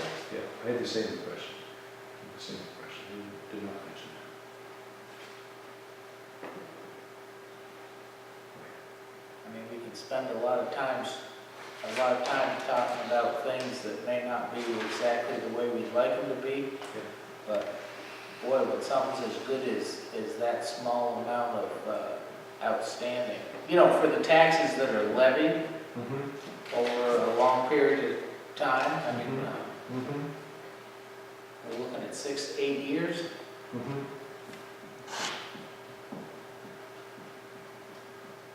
So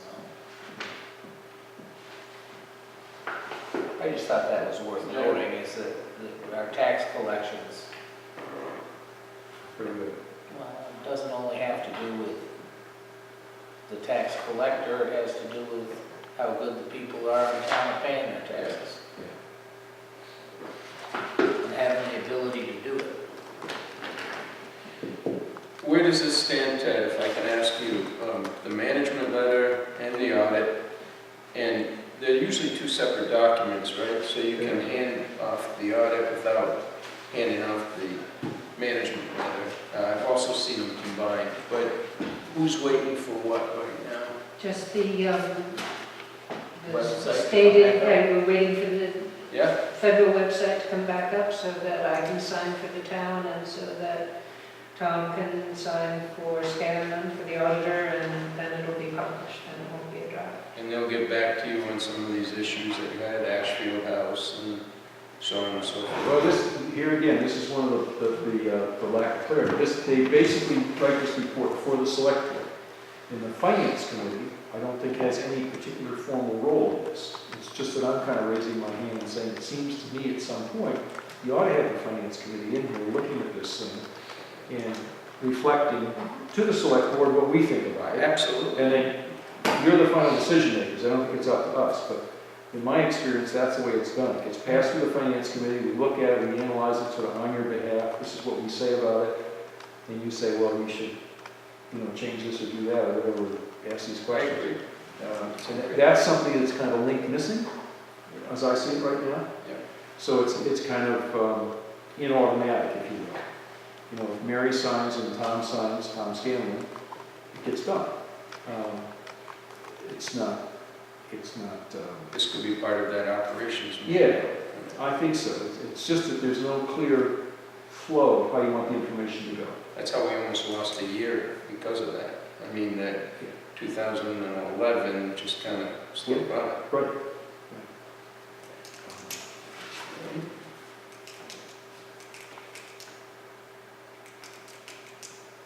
Anything else, Paul? Not for me.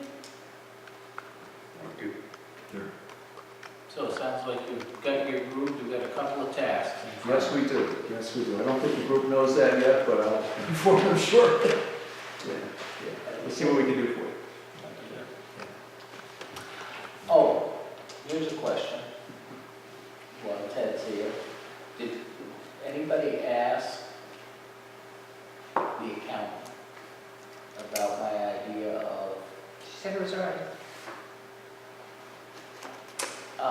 it came up in discussion, I don't know if it was during the meeting or after the meeting last week, about us using money for the town hall, fire department, the capital account we set up, the Oh, right. $10,000. Yep. And for painting, Yeah. we drew on that account to pay some bills for the lift that they used. And we were very fortunate to have, the sheriff's department and the inmates come and do that work, but there was still the cost of the paint and the extra materials and the rental of the lift. I think it came out great. I just can't get over how nice the whole building looks. But this year, when we talked about that, setting up the budget, we really talked about other issues besides painting. Well, this was associated with the fire department, wasn't it over here? Well, it was the fire department, town hall, Yeah. and it's, some of the accessibility money and Right. that sort of thing. And I mean, some of it's gonna be used for digging out have you been down in the cellar? No, but I've seen the work going on from the outside, right? So, I asked Mary and Lynn to ask the accountant if at some point there was a special town meeting. Since this year, we did not vote any money from Fred Cross, Oh, that, which is historically always been used for painting the town hall, Right. town building. If that got voted, if some money got voted out of Fred Cross for that, would she find it uncomfortable to make a general ledger adjustment, if we appropriated it for painting and then use that money to bring up the amount for the capital account, in other words, to move that Oh, I see. payment from one I side see. to the other. Once voted, kind of shift those expenses over to that account and leave more intact the, So Joyce said, Said that was, since I asked, it would be fine. that's what she said. okay. So it's just something. I rescind my comment about no major corruption, fraud. No, it seems plausible to me, it seems perfectly reasonable to me.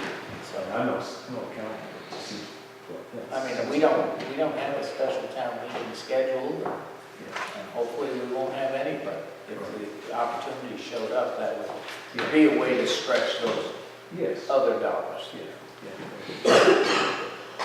Well, at some point we need a special town meeting, will we not, mid-year, something like that. Typically, they're coming up things that require that kind of a vote, that we'll organize something like Okay. Anything else? We got Ted here, captive audience. that. We could keep you here all night, but I would, this is maybe gratuitous, I hope that you're pleased with the work that David Newell has been doing on part of Oh. the BOCAD transportation set of issues. I think it's just well beyond any expectation I had. I was so impressed that he has kind of stayed on this. He's consistently worked with others, and I think expanded this realm of influence to kind of come up with what I think to be some wonderfully improved approaches to handling vocational. Well, at least we know how it's being approached, and I think Mary and Poppy, you Yes. know, Yes. you've gone to a great number of meetings. It's gone 3 or there 4. and it says copy, yeah. This was, I'll admit, this is one of those black boxes which on the occasional annual town meetings where that was raised the question, what's going on with vocational ed? Why is it this big dollar amount? And I think a lot of us on the finance committee just kind of hung our heads and said, oh, I don't know, it's kind of like last year, as if we didn't really have, I didn't know all this stuff. So David's done a wonderful service to us, I think, all. It's very impressive. Yep. So, it sounds like Ashfield has the most number of people It involved does. in it. Yeah, So it's- So it's good that David's been able to drag along others to participate as well. Right. All right, very good. Thank you, Mary, for all that helpful data. It's very good. All right, let's move into some old business.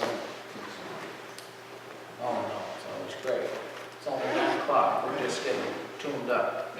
Accounting services, FERCog Accounting Services. You've been studying this forward and backwards. Yeah, I'm tired of studying. I read over it twice. I'll tell you what I've done, and then you guys can figure out what you want to do. But I've taken the legal, I should say the attorney, help me out with their name. Compliment page. Compliment page, thank you. I took their recommendation from last year, and I looked at 2 things. As of today, 2 things. Up to today, I was looking at simply the services contract and not the software. And I called him today and said, you know, it just escapes me. I can't find the software contract anywhere. Is that coming out later? And that's why you saw the flurry of activity for today. He said, oh, I thought I sent that to you. And his email reflected that. I had gone through previously the services end of it, and with a red pen, looked at the attorney's recommendations and looked at what Dean, because if you recall last time I said, Dean said, yeah, I don't have any real issue with most of those edits a couple of page came up with. I just got to get that to you. And so he finally got it to us, and I was comfortable with it. I mean, there are a few changes in it that aren't exactly, but I was comfortable. In the private sector, I would say, good. I got someone who took our concerns to heart and accepted most of them. And then today, the software contract came in, and a last-minute change was that they were supposed to be coterminous. And that was right to change the dates. Yeah, and from what I can see, he's almost accepted, I'm going to tell you, 95% of what Compliment Page, because that was the original one that Compliment Page weighed in on, was the software memorandum. So I feel comfortable with these myself, having, and I can share my notes with you. I mean, I got check marks on each and every one where they agreed. Some of them I said much more detailed under responsibilities of the town and services provided by FERCog, much more detailed than previously. But I'm satisfied with them. I don't know. Yeah, like I said, I read through twice slowly and not really comparing a lot with last year, the work that Compliment and Page did, but just trying to understand the contract and what everybody's responsibilities are. And it's really, seems to me, very straightforward. I mean, much more straightforward than that net metering contract that we signed. I really don't have any problem with it at all. And I just think sending it back to the attorneys again, it's not just going over it. I mean, how do you send it back if you're not saying what we really want you to do is renegotiate it? And sent it last year and never even went through a whole year without a contract, so. Paulette, you've reviewed it. I am still at the same place each time we have the conversation. I personally still feel better if Compliment Page were reviewing it, not so much to say we want to change things, but is it okay if they red flag something else because something's changed in the course of the year? I'd be more comfortable. For me personally, if it were something I was doing for myself, I would want it looked at. So I'm applying the same thing for the town that I would do for myself. That's all. I brought with me tonight the copies from Compliment and Page and the copy from them. And if there's still questions, I mean, I don't even see on the software contract that there's any issue. I think they mostly accept them. I'm telling you, it's like every single thing that they put in there, it's like accept, accept, accept, accept, and other than just a few minor things where they increased the scope and stuff. You know, I think they did our bidding. They listened to us, and they worked with us, so So the money that was spent last year on top of was for a paid good reason. for a good reason, Yeah. and FERC And it was has appropriate. reacted to that. Yeah, in a positive way, not saying we'll take this but not that, mostly accepting, especially in indemnification and the termination was another big one, what they went on with. I'd be inclined to want to get this off our desk and get on with other. Well, I was just gonna say, I'm gonna move that we sign both of these FERCog accounting and software contracts as presented to us. I'll second it. Any other discussion? Seeing none, all those in favor say aye. Aye. Opposed? Opposed. Opposed. Not because I don't want the services or don't agree with having their software. It's the principle of having a review. I'm just uncomfortable with that. Do we have those contracts printed up to sign? And Yes, how we many do. signatures do they require? I think there are 2 copies of each you asked for. And I think it's just the chairs. Signature. No, I think No, I that's saw, everybody. No, there are a few different things here today. I think I saw vice chair. Right, so there are 2 of each, and there's a flag for each of the signature pages.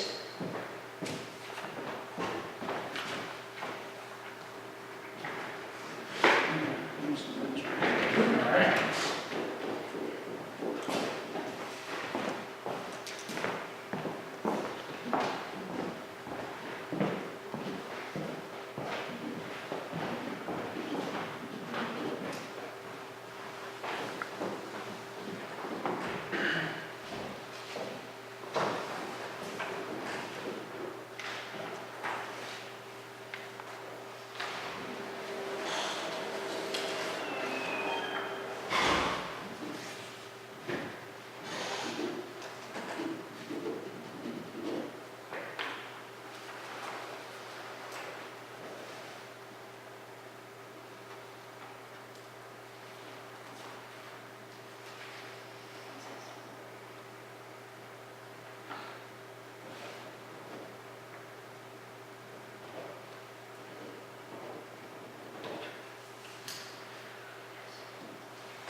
Yeah. We'll send both of them to the call, and we'll send them back. With their signatures.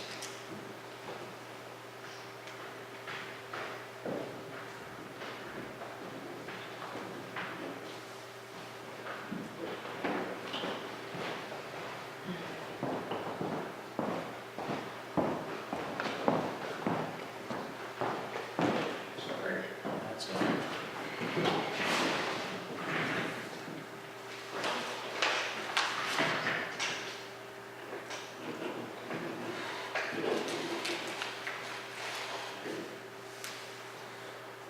Should there be, The other one only required my signature. Is that- oh, okay, so these are both the same, huh? Right. That's with Services. And there were 2 copies of the other one also? the, yes.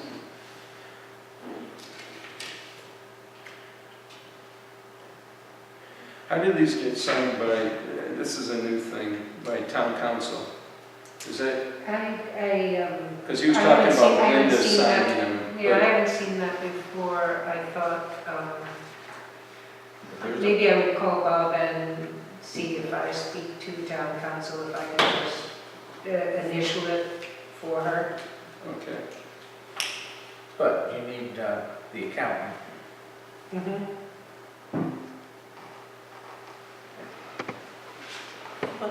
Was it the accountant?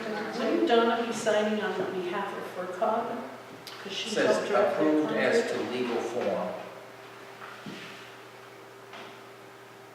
That's what it says.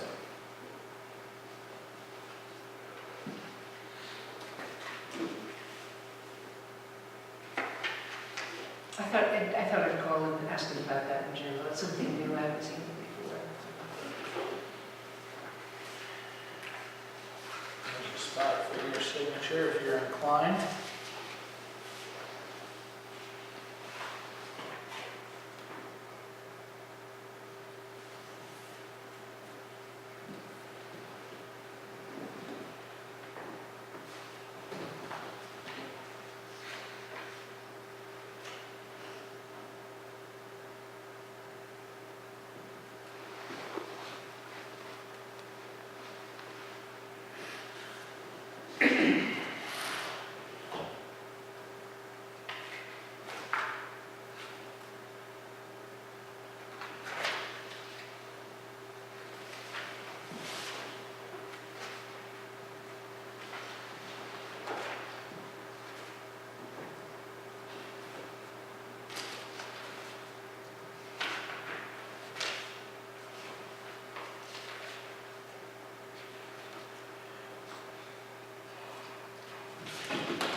All right. Ron, status of various grants being pursued. Yeah. I thought I'd give you guys an update. I gave this to you at the 9/23 meeting, and there's really consideration of 3 different opportunities here, and I'm actually more interested in the latter 2, but in discussing the first one, which is a disaster recovery funding, it looks like, and I say it looks like, because this is a new opportunity for us, but it looks like we might have received $356,971 as a grant. We were awarded the first cut, and the people we were working with, being the Franklin County Regional Housing Authority, says it appears that the grant was awarded, but they've received nothing official relative to that either. And this would be applied towards Smith Road reconstruction and a retention wall. And although they sent a letter saying that we've made the cut for this, and the way the housing authority just mentions this, it's ours to lose. In other words, if there's an eligibility issue, we could lose it, but at first glance, it appears that we've received that. And I don't know if you've gone down to Smith Road, there's some pictures in here, some photographs of it, but our FEMA and MEMA money would go to resurfacing a lot of that road, but it fell short of meeting the needs of the retention wall. You know, this big retention wall ended up in the brook, and it's like a 1,000-foot section, I'm talking in generalities more than anything, that it's a real problem. There's not going to be a place to put the road eventually, and the subsequent storms have helped erode it. And the funny thing about this grant was that if you've already started work on the infrastructure, you didn't qualify for it. We were lucky enough that we didn't do anything on Smith Road. It hasn't been that high a priority. Well, I remember we've talked about it a number of times. I know we When are did. we going to do something with it? Yeah, so that's what actually allowed us. Most of these other towns said, yeah, we've done this, but what we'd like to do is improve them, or do this, or do that. And I said, no, if you started work on it, you're not qualified. And so it was the perfect project. Hopefully, I talked to Tommy today, he hasn't heard anything. He thinks because of the shutdown and such, that the government shutdown, that things are just pretty quiet at the moment. Now, the reason why the Franklin County Regional Housing and Development Authority is involved with that is because they can help administer anything that, any grants like this, is this administration component that comes on top of it. And I would have had to have taken money out of the grant to administer it, whereas if we use them, it's added on top of it. So this is a subtle difference in the granting authority, and I thought I'd Probably say like 12% or something. yeah, something, and it might be less. They thought it was 15%, and it ended up being 5%, but they're still interested in doing it, and I'd rather us not get involved with that. I mean, why compete? We couldn't get the funding to do that, so why not give it to someone else to help us? Now, a second thing came out of that, because we kind of worked with them, was that there's a second portion that they're hoping for, and it's a classification, it's a number 2, so it's not as important as the reconstruction of the infrastructure, but there's relating to non-specific residential structures. So people who had houses with roof damage and so on and so forth. We have no inventory of that at this point in time, but when that round 2 comes around, our foot's in the door. So that'll be a good thing. And I don't know how we pursue that. I think we pursue it through the emergency manager, saying, what do you know? What have you heard? And this is just like the road construction, at least at this point in time, that you couldn't have repaired it. So maybe makeshift repair would be okay, you know, like if you put a piece of plastic over your roof or something like that. But it's interesting. This would be for dwellings. For dwellings, residential dwellings, and it would go through. It would go through people who were challenged with funding and so on and so forth. So So we did do from Storm Irene? what's that? This is from Irene. It's actually 3 storm events qualified for it. It goes back. I don't have it. I might have it. Hold on. Irene, Sandy, and the ice storm? Yeah, FEMA disaster, Irene, then the severe winter storm of 2011, and FEMA disaster 4097, which is Hurricane Sandy. So it's 3 storm events to qualify. So October of 11 was when we got 2 feet of snow up here, and in the valley, they got Yeah, beat up with ice and Yep. heavy Telephone poles snow. came down. Yep. Right, so I believe that Irene. We actually got out of this easier here than we did in the valley. Which was a surprise, yes. So I believe Irene is the only one where there was damage here, and we did do, I believe, a couple of sweeps for residential structure damage, because there were some things offered at the time, and yeah. But didn't this, have any, but. this does qualify. I mean, in Tom's case, the damage wasn't as bad. I mean, Irene really was the one that Right. wrecked Smith Road, but those 2 other events didn't help Smith Road. You know, the trees started toppling into the brook, and more of the retention wall ended up there. So this is keep your fingers crossed on this.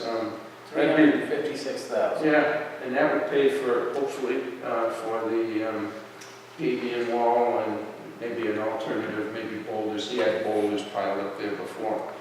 So that'll be interesting to stay on top of. But the other 2 are actually more interesting to me. And these were two that I had pursued, both thinking of the lake, of Ashfield Lake, because that's what spurred my interest more than anything. And the first one was the PDM, it's called the Pre-Disaster Mitigation and Flood Mitigation Assistance Grant.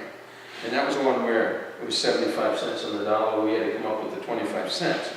We didn't qualify for that because that one had to have information in hand. And that information, I was told that the perfect application for this was if you had a culvert that was 18 inches and you wanted to go to 24 because of the increasing storm events, due to global warming and this and that. Right now, there's no funding for that sort of thing. Or up to this point, there was no funding for that. This is the pre-disaster mitigation. This is the sort of thing that they said, had you had a letter from an engineering firm that said this culvert needs to go from 18 to 24. It doesn't have to be a major engineering study, but a letter that says at these 4 road crossings, this culvert would be a good thing. That would improve our chances.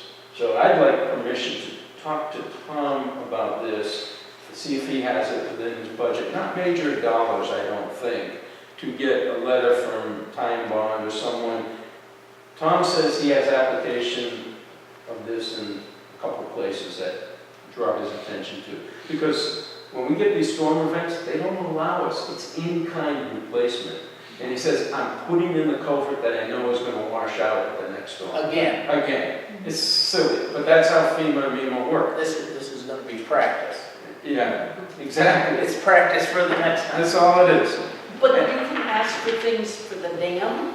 No, didn't qualify. Dan didn't qualify for that. I thought it would initially, but they told me it didn't because what they thought with that 20-foot easement, that's what I was looking at, trying to find funding for that was being considered as repair. Even though we didn't own the land, it was associated with the well-being of that dike or the dam. So they said, I actually called the agency and they said, we won't tell you not to file, but we have other projects that will qualify far greater than that. Okay. So that was that one. And what I like now, what I think of in relationship to that, in relationship to the dam, is the crossing at Bronson Avenue. That's a perfect, example in my mind. And then the next one down, which is where it crosses at Fritzy's and Cranston Street Farm on Baptist Corner Road. Does that wash out?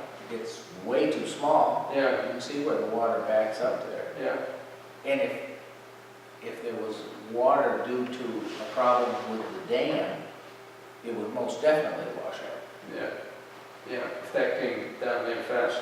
So what I'd like to do, and I don't think we need to vote on it, just get a nod or something like that, we can vote if you want, is I'd like to work with Tom to find out what it would take to be ready for this exact same grant, which has come for several years in a row, with those engineering letters so that we can go after this money in kind of a pre-mitigation way. That's one. The second one actually does relate to the lake. And I don't remember if this was in the meeting that we had with the engineers or a follow-up meeting that I had with the engineers. And they had said, because now I'm thinking about the concrete structure at the dam itself, the actual concrete dam there. And I had received a grant from the it was the Governor's Council on Dam Safety, is what it was, for $17 million. They were releasing money for levees, dams, and seawalls. And we were told that our concrete dam would be good, but it isn't shovel ready. In other words, there are no design no design plans ready for it. No studies saying, they're looking for shovel-ready projects. So, and now, because I didn't qualify on the 20-foot easement for the other grant, I'm wrapping all of Ashfield Lake into the concept of this. And what I've asked of Ty and Bond is proposal, which I'll share with you, to what it would take to get that shovel ready. And one of the things he had mentioned at our site meeting, I don't know if you recall this, and it might have been the second one where Mary, you hurt yourself with your wrist, was that one of the things you should consider doing is having a hydraulic analysis done of the lake. And they've said in our last 2 inspection report, 2 years ago, 4 years ago, that ours was outdated. It was like pre-1980, and it was pretty sketchy, and that we ought to have another one of those done. Because if they determine that the dam should be another 4 inches higher, you don't want to go through all of the rehab of your dam only to find out later that it should really be higher than it is. You should have this hydraulic study, relatively cheap, kind of a desktop exercise with models of watershed and stuff like that coming in. I don't know how much because I don't know the proposal, but you ought to have that done first. And then to wrap everything, the 20-foot easement, all this other stuff into some sort of engineering analysis, shovel-ready type thing to go after this grant. But to be fair, and I don't know what that's going to entail because I don't have a proposal. I mean, do you think this hydraulic analysis, I mean, you're not going to get a whole lot more water into that lake if the dam's at the same level. The spillway's at the same level. Yeah. I mean, But it could wash out. I don't know. You see this, that if they say that, in my mind, if they say that that dam, the dike, not the concrete dam, should be another 4 inches higher, then I could say, oh, nice, then all of the rehab stuff that we have, you can put into the grant.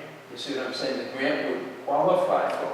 If it was just a concrete structure, I might be limited as to what I can go after in the grant. So I'm kind of wondering where it's going to lead us. Until I get the proposal, I don't really know. But if you go to the last 2 inspection reports, they keep chiming away that you need to get a hydraulic study of that. it might be the time to do it after having a couple of significant events like Yeah. Irene and Sandy, right? And I don't know what it's going to tell us, but if it could give us a shovel-ready project with some design work, and I don't know if it's $5,000 or $15,000 or $20,000 to do the whole effort, let's get it. So I've asked him and I called him again today for the proposal on that. Time Bond pointed out, like the dam, there's like 3 places in the face of the dam Yeah. there to be patched. Can that be part of that as Oh well? yeah, the whole thing can get thrown into it. I'm trying to find a way that we can, even if it's 50 cents on the dollar, it's some money, right? That we can get it. So that is the update on that, and And probably sooner is better than later, because we want to get ahead of this for the budget season. well, that's what I'm saying, get it on your desk so you guys can see it. Well, right, the grant application will have a due date Yeah, that's in the fall of next year. next. Yeah. Some of you are off, okay. But it takes time to do the design. If we find that we want to do it, it will take those months to get the design done. I'll report back later on that, and I'll keep you posted on this 356, because that'll help us open up Smith Road. So besides the easements and so forth, getting those squared away on the lake, we have some money appropriated. Is there any place right now that we're seeing that we're gonna spend that, besides clearing that brush and so forth out once the easements are taken care of? Maybe we decide that to hold off on clearing the brush and apply this towards the design contract. I have no idea where it's going to come in, so I called them again today because I said, you promised me this, and they have their own issues of actually a failed dam that took priority, and said they'll get it to us. So as soon as I get that, then we can chat about how we're going to spend our money. We don't need to be in that position of having to be No. a spilled dam. And I do want to talk about the field. But I can do that under the liaison side of things too. What did we, 15 on both sides.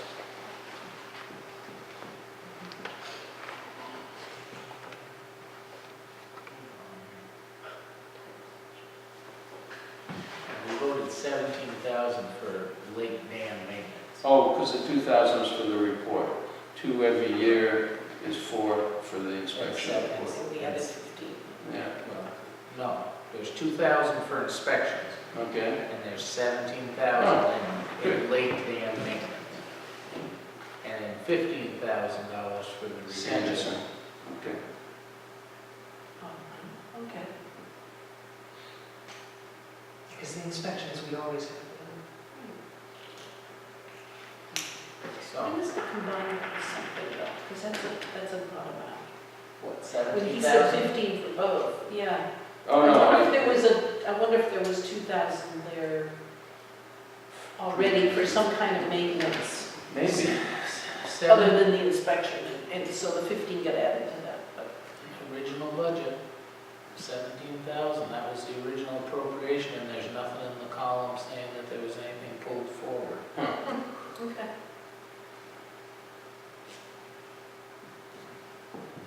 Okay. Normally, there's another line Yeah, that would say that something's pulled forward. So that, I mean, I'm not looking to spend it, but No, I'm not but if either. there's something that needs to be done, Let's we don't get- have to feel like we can't do it. They must have done something over there, because I noticed all the weeds that were growing out of the rocks to the left and right of the center of the dam where the water goes over were gone. I mean, I don't mean they're dead, but I mean, somebody had maybe Oh, Tommy whacked did them that. down. Well, they would have had to mow like a weed whacker or something, because it's all the rocks. And then the big tall weeds were, I'm not aware so of it. he may have, or For somebody, the park commission, they have, the Got rid of Williamses them. do that, you know. maybe. I was one day walking over there, I said, Oh. oh, they got rid of those. Because that day when I went back with Tom, Yeah. because I missed the first Yeah. tour through, he was saying how that had to get out of there. Oh, I haven't been there.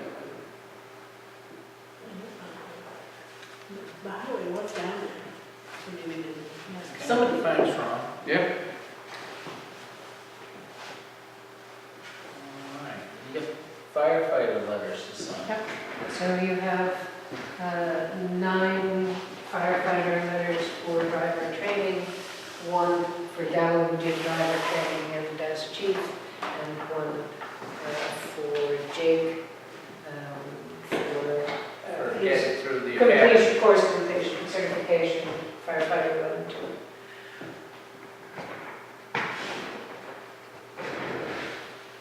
Oh, on behalf of the entire town of of the entire town, the Ashfield Select Board thanks and congratulates you on the news that you have recently completed a Maya firefighter driver training class. Your commitment as a volunteer firefighter for the Ashfield Fire Department is of great value to all residents of Ashfield, and your investment in ongoing training benefits both the department and the town.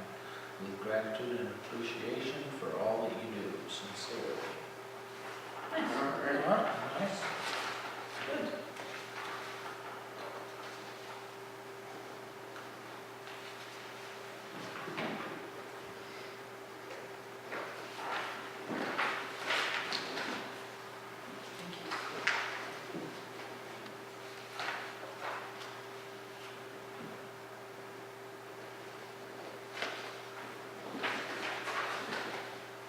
You can make sure you get a picture of me sitting inside that enclosure. Inside the new grader? That's a pretty impressive grader. I checked it out. It was given to us for the field. Of course, I don't want it to be running, I just, it's kind of a pretend thing. It's like sitting on the horse. That'll be most of the thrill. Yeah. Vibration, all that horsepower. Those joysticks.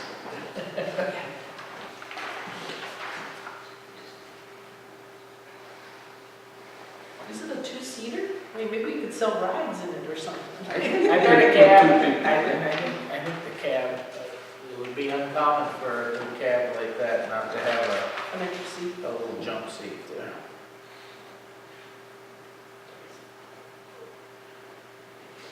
There isn't a jump seat. There's a, yeah, I there's sat on the arm of it, but I didn't know it was a jump seat. Did they get your picture? No. No. No, Who was taking my picture? they have a little fold down. Well, Those yeah, big glass maybe the things. new one, maybe the one you're purchasing will, the rental didn't have one.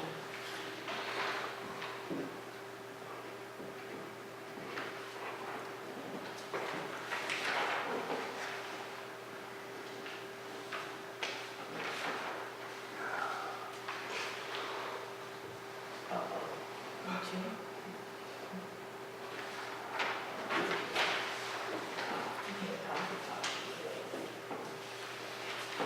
And then Jake's, on behalf of the town of Ashfield, the select board congratulates you upon your completion of the 330-hour call volunteer recruit firefighter training program overseen by the Commonwealth Executive Office of Public Safety and Security.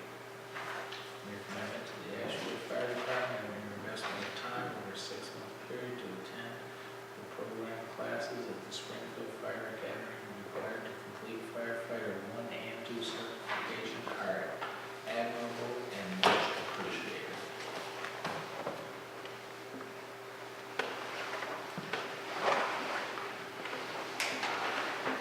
Beautiful.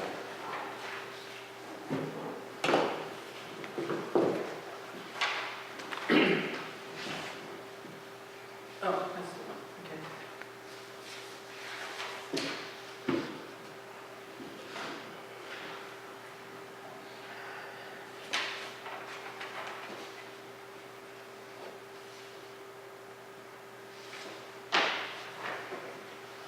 We have sealed bids for unused town-owned equipment. We are gonna be in the money. You'll open the bids and accept or decline. I didn't bring my jackknife, so you'll have to have your letter print.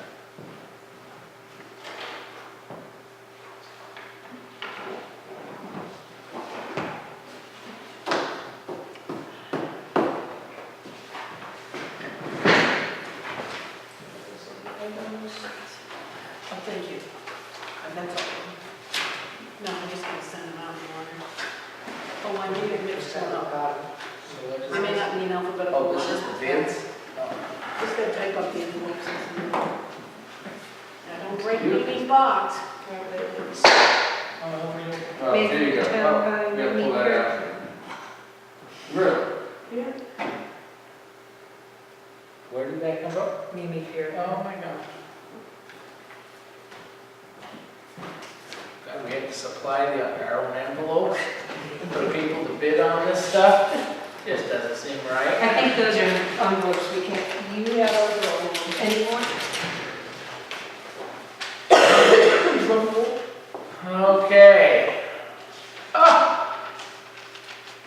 Lynn Taylor, Pro Flex mountain bike, $20.01. Wow. Hi, good, less than I thought.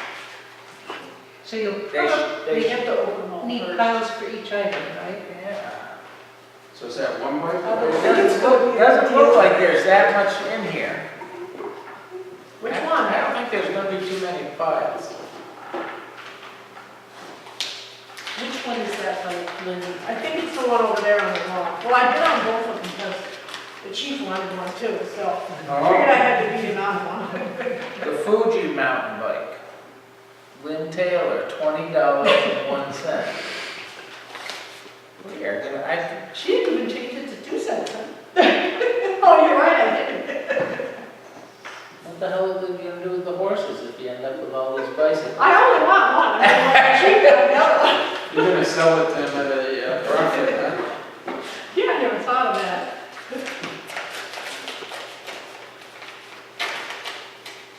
They look like pretty good bikes here. You gotta have that handle with me. Is that the chief? Laura Blakesley. The largest projector screen. That one right there, that one right there. $5.01. There you go.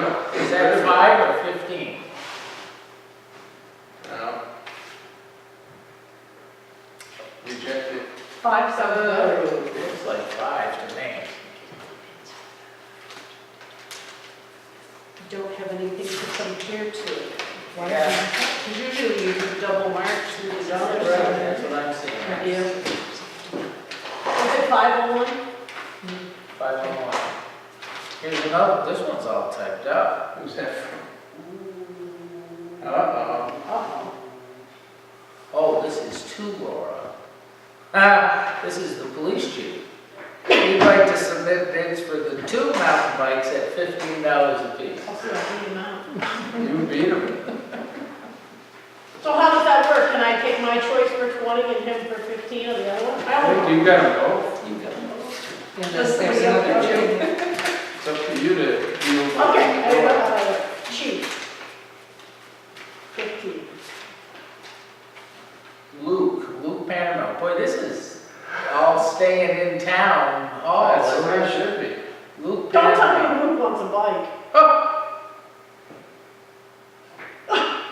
Yeah. Ashfield, the Chevy 1-ton. ZE1, the Fire engine? the Oh, the the fire old truck? fire truck. Yeah. $1,025. Now you're getting my attention. We can do lunch. What did you say, 1,021? 25. 1,025. Been too much on those bikes, that's really It irritating. looks to me like there's a lot of stuff that we didn't get any bids on. You have to give it away to all those people. In order to take whatever they want, they gotta take something Yeah, else. Actually, you take all of it that we didn't get a bid on and load it into the Chevy 1-ton. That's it. Yeah, there you go. Straight to the dump. Ben Hay, Oh, he's after the fire truck too. $1,115.67. Whoa. Now it's in the family. Okay, can you say that again? Yeah. $1,115.67. 1115. That's Conway. I'll tell you that. Is he? Bidding like that. Oh, I can't say that.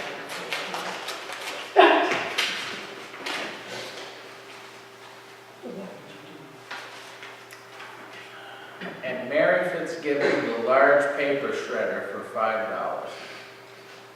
I just assumed there were lots of bids in there and someone would bid more. So what do you say? That's it? That's it. That's it? That's all that's in there. It's been there. It's in there. Right? That's it. Remember that's why last week when I said, Well, we did. because, yeah, I just never saw anything till I saw the pile, and I said, oh, I guess we're supposed to. I'm wondering if people didn't know. It was in the Weren't papers. interested. Because Oh, of it's that in the debate. papers. Yeah, yeah.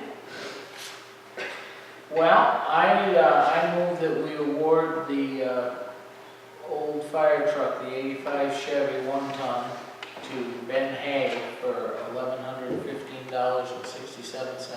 I'll second that. Oh, 1115.67. Isn't that He what it included pennies as a tiebreaker. Okay. Well, that's why I said, but It's I'm not gonna say it twice. Get a second? Any Second. second? All those in favor say aye. Aye. Aye. Okay. Ben's a winner. I'll move that we sell the 2 mountain bikes for $20.01 to Lynn Taylor. Accept those bids. Each, $20 and a penny. $20 and a penny each. Yes. I'll second that. All those in favor say aye. Aye. Aye. Congratulations. Unanimous. Winner, winner. Aye, Chicken winner, dinner. Laura Blakesley, 5 for the largest projector screen, $5.01. I'll second that. Any other discussion? All those in favor say aye. Aye. Aye. And then Mary wants the large paper shredder, Mary Fitzgibbon, $5. All those in favor, second? Second. All those in favor say aye. Aye. Aye. Oh, we got rid of a few pieces. How many pieces are left? Where you've done worse things with $5. What about the school system? I paid, They I use paid this, a whole lot more for, No idea. could the school system use these cartridges? I don't know what kinds, I can call Jackie, or Yeah, fill them maybe. out and see what they. Well, not just Jackie, I'm talking maybe the regional school has access to, I mean, rather than just throwing them away, right? That would be a shame. Yeah. what's a Hewlett Packard? Or the Brother cartridges? Yeah. I mean, I think those are like new, they're something like $50 each. They're all brand new. If we're getting rid of the paper shredder, do we have something else that still shreds? We have a nice, Yeah. much better one. That's what I have. That everybody can use? Those Brother cartridges, aren't those like just one step newer than a mimeograph machine?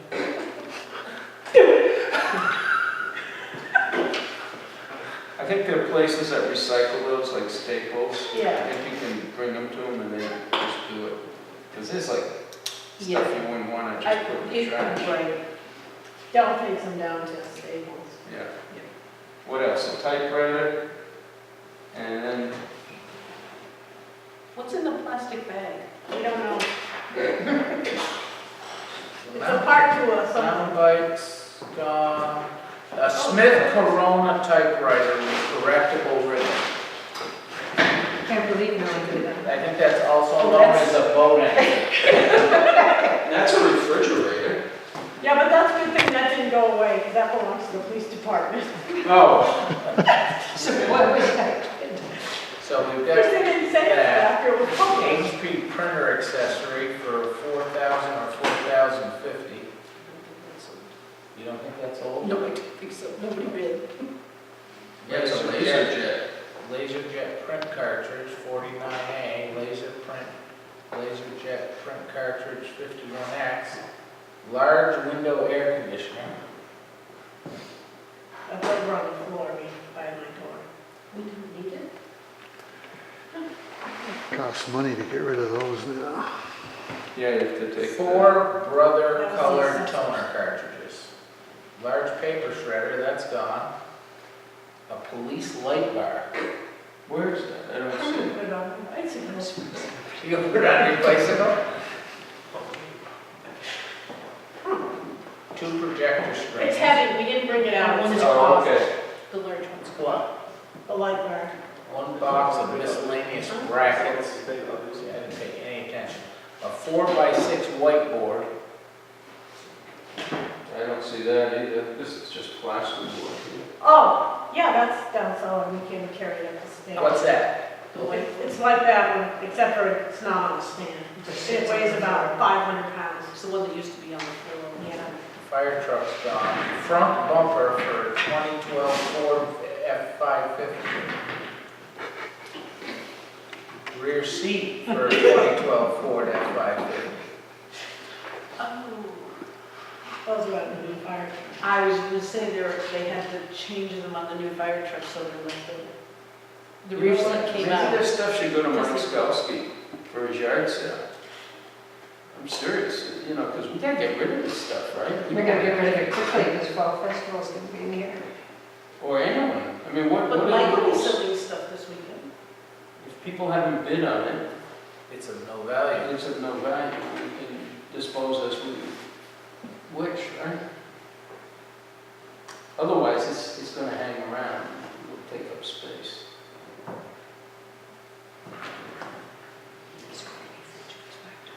The mini fridge belongs to I don't know. What do we want to do with it? I mean, this is a great weekend to get rid of it. I was gonna say, put it on the steps and put $1 on each one. I'd say take it, it's yours. Otherwise, we gotta take it and transport it somewhere, you know? The cartridges can go to Staples. Yeah.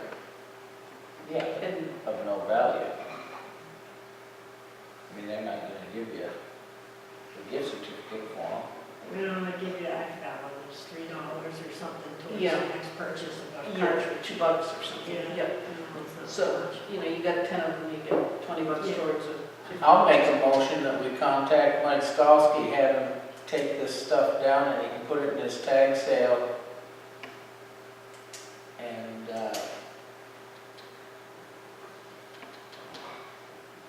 I say, With if he the idea- comes to take it, that's that's his, let him figure out what it it is. Right, and dispose of it, too. Yeah, we don't want to see it back. And the same with All the right. seat and the other stuff that's not here, the lighting bar, all sorts of people go to his yard sale, and I mean, Oh, it's huge. I know, people could, might get rid of it. I'll second that. Second that.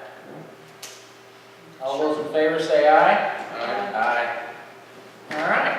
Mary, you'll call. So, Mine's the refrigerator. so they. Well, right, the refrigerator's not on here, is it? Yeah, it is mini fridge. You But better take after it it was off. advertised, we were told it belonged to the police department. Okay. They don't have money in their budget to buy another one. Do we have to notify those who did not get a winning bid? Well, it's a pretty small circle. No, I know. Because the young man that bid on the truck, and obviously Pat's in the building, but. Luke will know and Yeah. Luke probably knows already. Is he Kyle? Kyle's probably already texted him. No service in Ashfield. No, seriously. Didn't somebody mention a cell tower today? I think the chief will be all right. Okay. Just want to make sure. I- we're following protocol. Oh, community development block grant. We got the letter here on the, It looks like they've been a little active and awarded a few grants.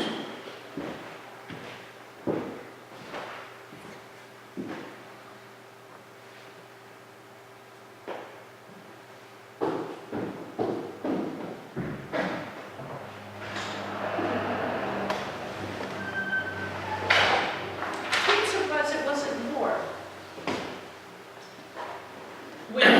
Remember when we were discussing all of this, I don't think they like to drain it, you know. maybe, I think that was the reason for that. I was kind of wondering why they stopped there too, but at the end, they had 38,000 left.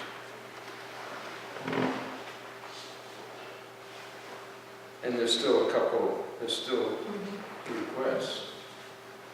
because they had quite a few requests, if I recall.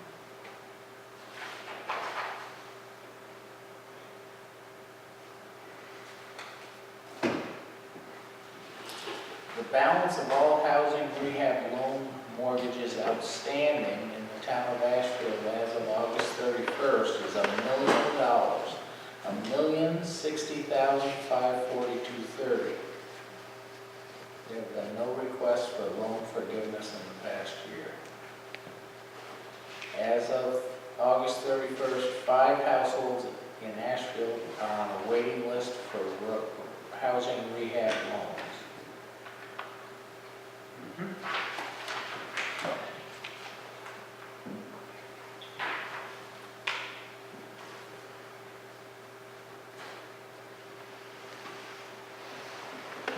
So you thought that you were feeling last year that they would have more than 3 new loans? Yes, because I think they cited they had quite a few applications. So that's why I was just surprised that there were 5 still outstanding. There were 3 pretty good loans because they totaled over $41,000. Right. And I think she said, Paul, that they didn't, there were like, I'm gonna guess 13 applications, but she hadn't pre-qualified all of them. So Right. maybe it came down to those that, And maybe they saved some for an emergency, because if I'm remembering this discussion, we could possibly have an emergency request. Well, the balance is, that's the balance available is 38,000. Yep.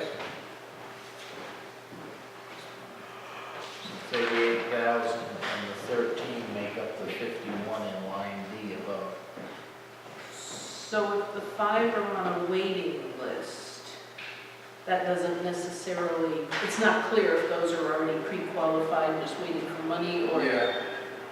they would need to see if they qualify. But the total fees were only $1,700. It's good.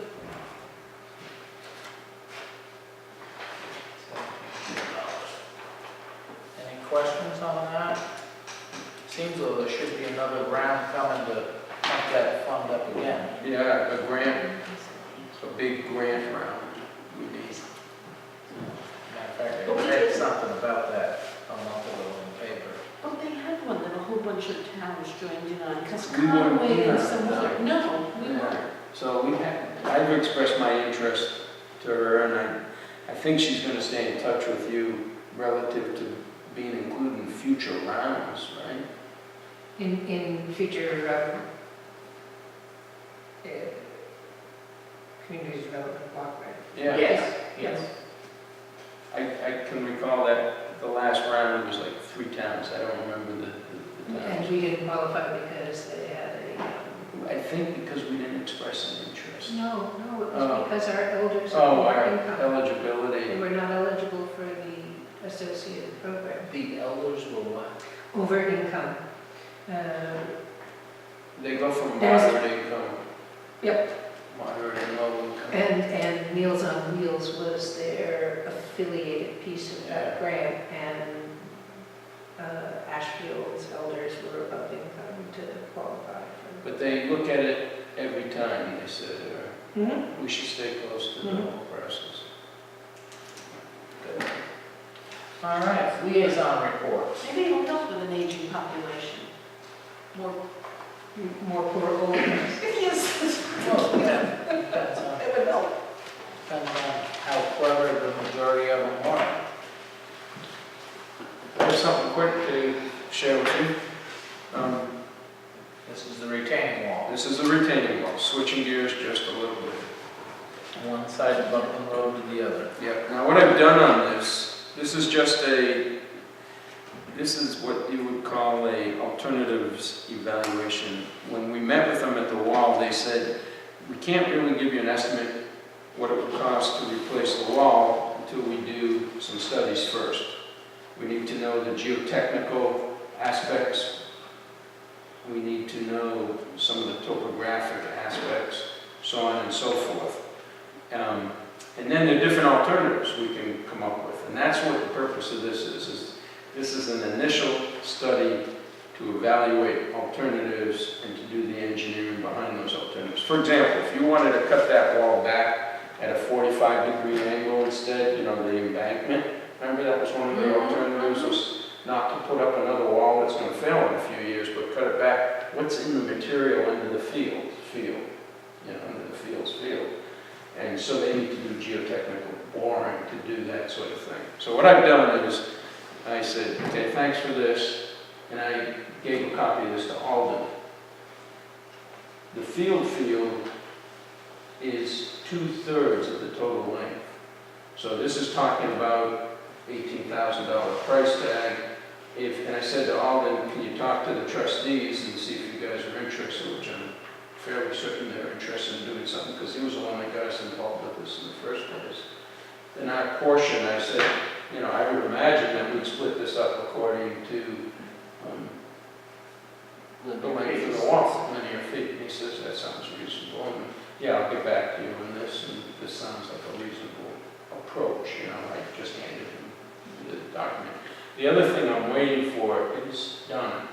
I still want to know that we have an interest in the way, you know, the road there, and a liability, because I don't want to improve it if there's no interest or liability. And she said she was going to get me something to present to the select board, but she hasn't done it yet. So I'm waiting on Donna for that. Now, one other thing Donna brought up that I just want to remind you of, and I didn't even think about it, is that the easement for the mowing, remember we had said that I could talk to her about that? She said, because I said, I think this is small dollars, right? She started counting the hours. I said, well, don't spend any money on it. She spent a little bit in and just getting to the meeting, you know, because she had to try to assess what it would cost us, but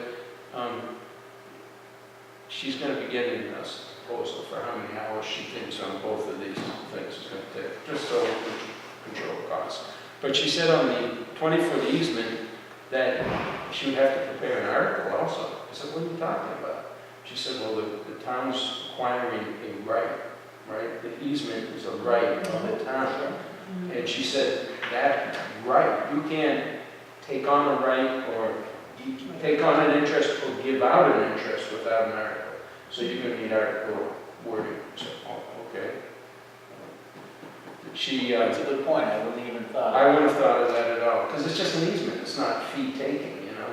So she's going to get us an email for our consideration. So that's the status on those two. And I'll get back to you as soon as I hear from Well, I guess the trustees. I'm surprised to see 18,500 to tell you that that's all gravel. Yeah, the reason to need that is because it protects us, the select board, makes a sound decision. I imagine it's gravel, but if it's ledge, so what? You know, I mean, there's some things they have to do to prepare for that, and I'd probably do the same thing. Why do you think, I mean, in my yard, it doesn't take too far to get down, and there's this lovely clay. So why wouldn't there be clay possibly over there? There might be. Oh, okay.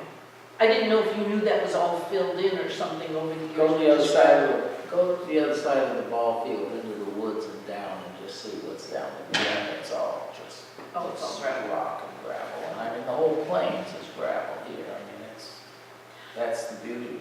Look at what they took out from underneath this building. That wasn't placed there. That was beautiful gravel. That was, That was nice gravel.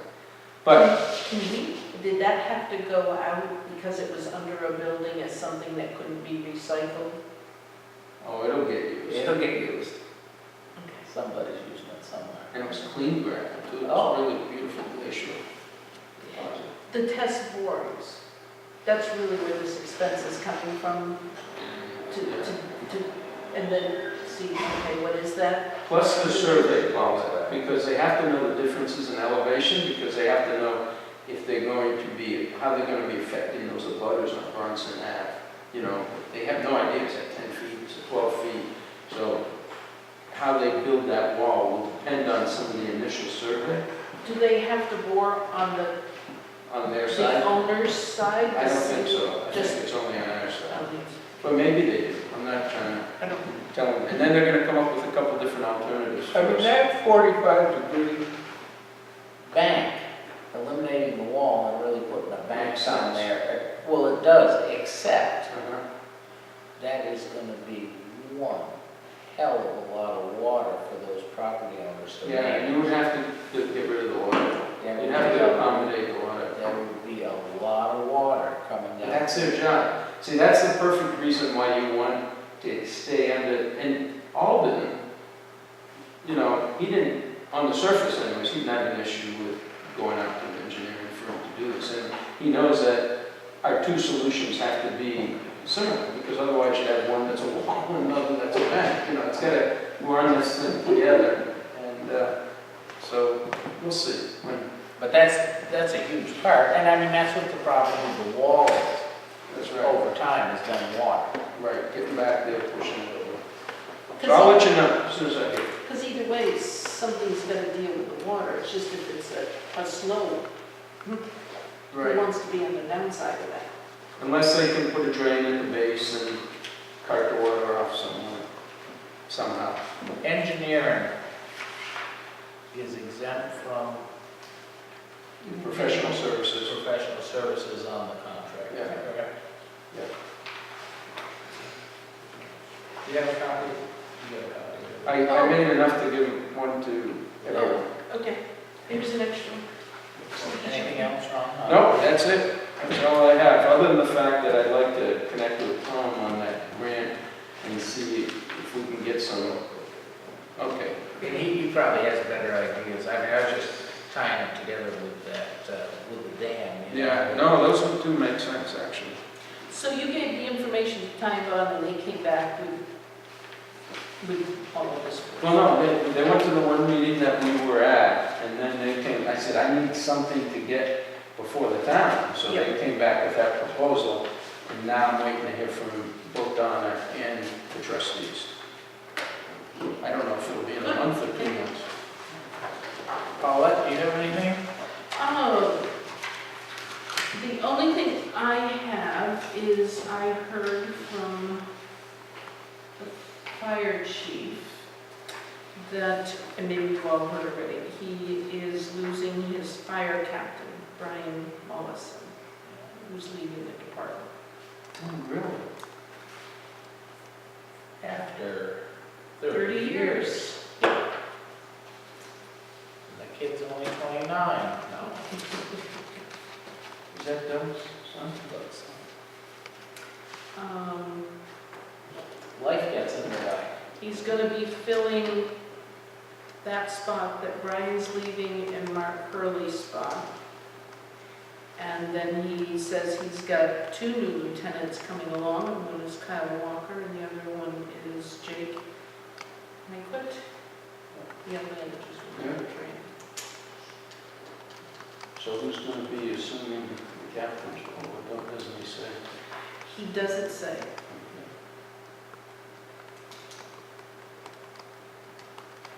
But I thought he had already 2 lieutenants, so maybe 2 existing lieutenants moving up, but he doesn't. That's just speculation on my part. He had told me, I guess he lassoed me at the post office on Saturday and let me know. And, I mean, it's so infrequent that we seem to lose people in the fire department that it kind of shakes everybody up. But you can't blame Brian for,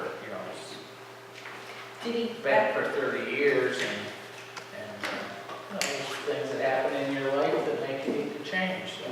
did he happen to share this conversation who he was moving? Was he gonna perhaps He did. promote? He did. Oh, He didn't name names.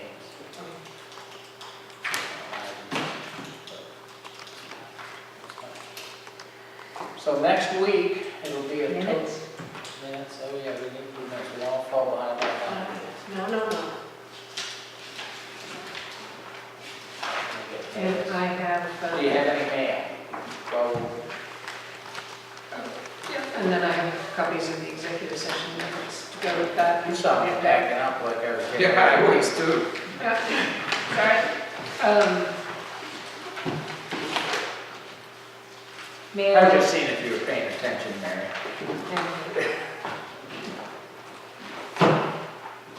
So, Neil, we got the notice from Nico about their closing the Greenfield office and saying that they would be available to meet with town officials if anyone has questions or concerns. As you know, the Greenfield office is closing and might be moving operations down to the Hatfield office consolidating. There is a notice of filing public hearing and procedural conference and request for comments, public utilities.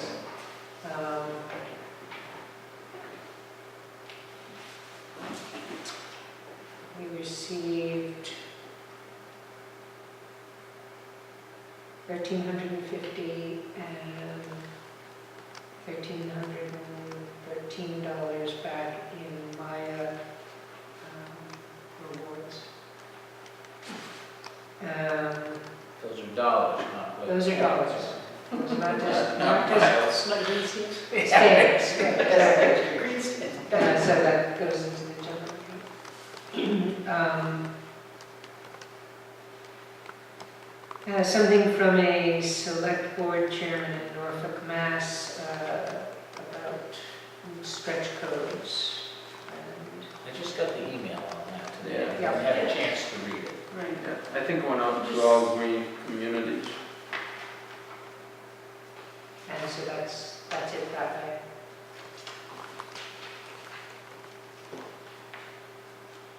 So this, And the minutes, and I'm just going to hand each of you a copy of the executive session portion.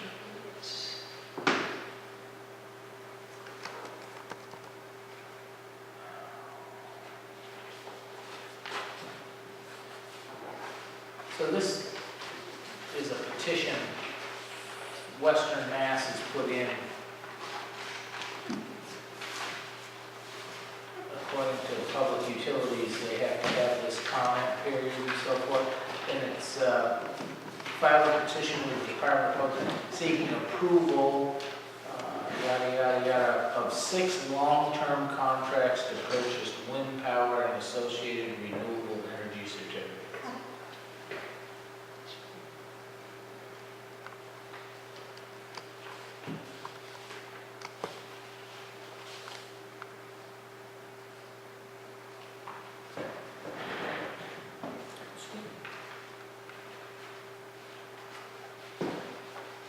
Just tells you where they're getting it, you know, where the wind towers are gonna be.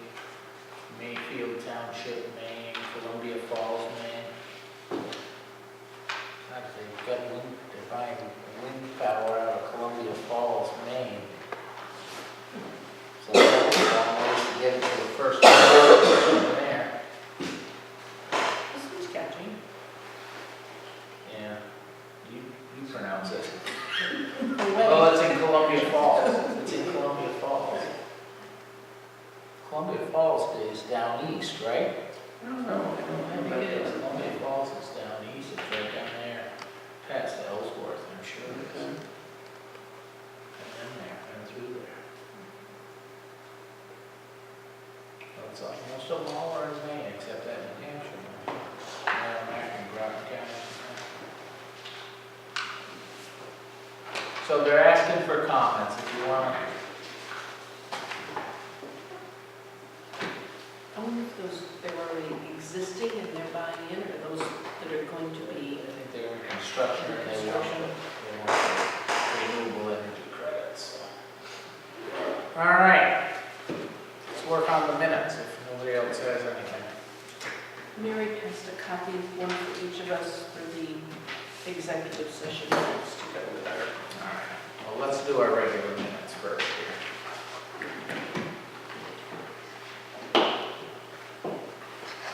Almost through them, but going pretty short.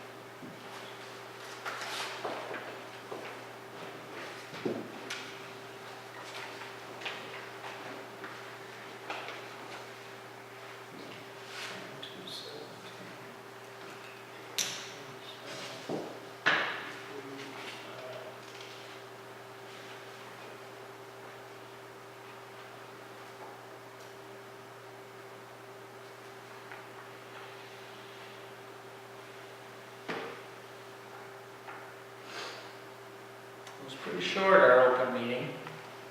Longer than it was intended to be, but it was still pretty short. Any additions or changes to the minutes of September 30th?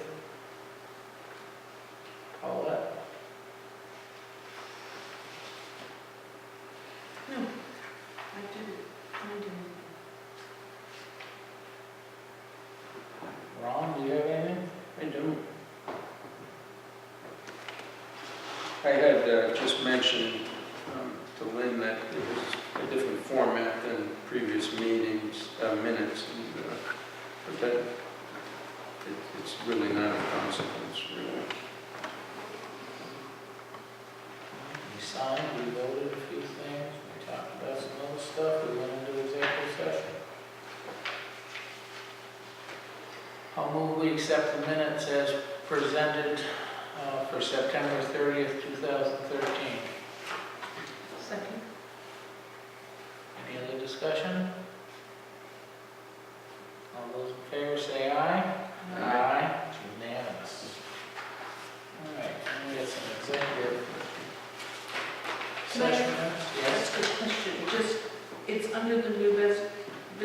where it said that I asked to bring the letter, a copy of the letter that went to the Secretary of State from that August 7th mailing? Is that one you have with you this week? I actually have A copy? a copy of the exact same letter went to the Attorney General and to the Secretary of State. Oh, okay. The Attorney General copied. The only thing that was different was the other one was addressed to the Secretary of State. I'll hold on that a minute, because I had asked that we bring it forward so that we could include it with a set of meeting minutes, and it wouldn't be this one, it would be this week's minutes. The purpose, to get it documented that we sent out. Okay, yeah, so I'll just leave it here for a minute, okay. because I want to make a copy of it anyway. I'll go back to the executive session. Then I'll need that, that's the file copy, so. Yeah, I'll give it back. So I may have lost track here. There was a motion to accept the minutes as presented. Oh, and everybody voted. Yeah.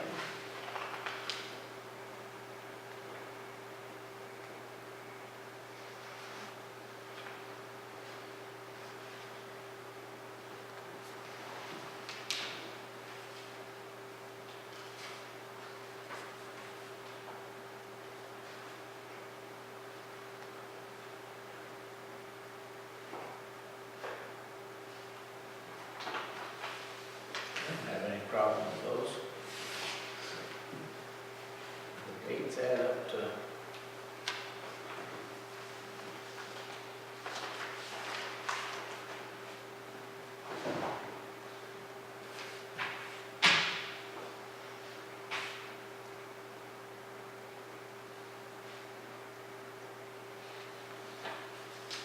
Yeah, they're the same as in the minutes anyways. And they're the same as what my notes were. Okay. I checked that. Okay. Can't find one.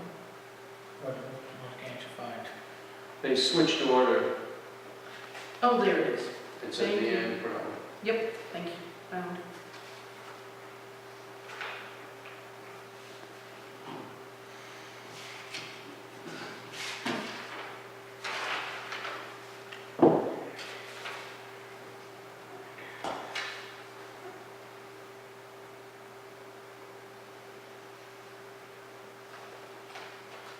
So I'll make a motion. Please.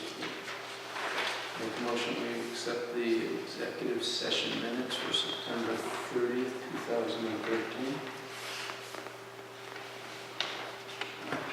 And make a comment. Yeah. I suppose you could do it together or separately, but we might also like to make a motion that they be accepted and open. That's what I was going to say. Yeah, because That they be accepted and what? And open. we don't have to have them sealed. We don't have to have these minutes Oh. sealed, there isn't anything in there. But didn't we already do that at our last meeting? No, these particular, so these don't go as executive session minutes into the Oh, vault. Have to be these. reviewed later. Okay, so move. However properly say that. To be accepted and open? Yeah. They're As open open. meeting minutes, Okay. not As open. And that minutes. this be open? this. Yeah, And recorded it. and recorded. Second. Second. Any discussion? All those in favor say aye. Aye. Beautiful. Beautiful. How's that, Lynn? We're keeping up with the minutes, right? You're doing awesome. You want to bring up that letter, Paulette, while we're Yeah. here? Because the whole purpose, I think, of when I brought it up last week is to make sure, so there must be a copy like this that says to public records. I'm not sure if I overwrote it. I didn't have a chance to look in a different file. I checked my Word program and didn't see it. But it's Because the we- same letter. It was the It's the same letter. exact same letter except for Secretary of State. Okay. So the reason I brought it last week is I believe we should have a copy of this as a document in some meeting minutes, so it would be appropriate to make it the meeting minutes for October 7th, because we didn't have any meetings in August. So we wouldn't have brought it up in August. We don't have anything to attach it to from August when this went out. Or you could attach it to the original meeting, but because I was just kind of getting it. it was just a somewhere. follow-up from that meeting. I don't know. I'm happy with accepting it and putting it in this minutes that we know that we're just Yeah, acknowledging a letter that went out and we want to make sure we're just, right. if somebody said, what'd you send, it's a public record. Well, why don't we say that? Yeah, because you made a request last week. Right. It was received this week, and Right. we looked at it. I haven't even looked at it. so- I wanted to get a copy of And it. that way it'll go into the document list with this. Yes, okay, that's all I was at. Yeah, that's fine. And there's a record.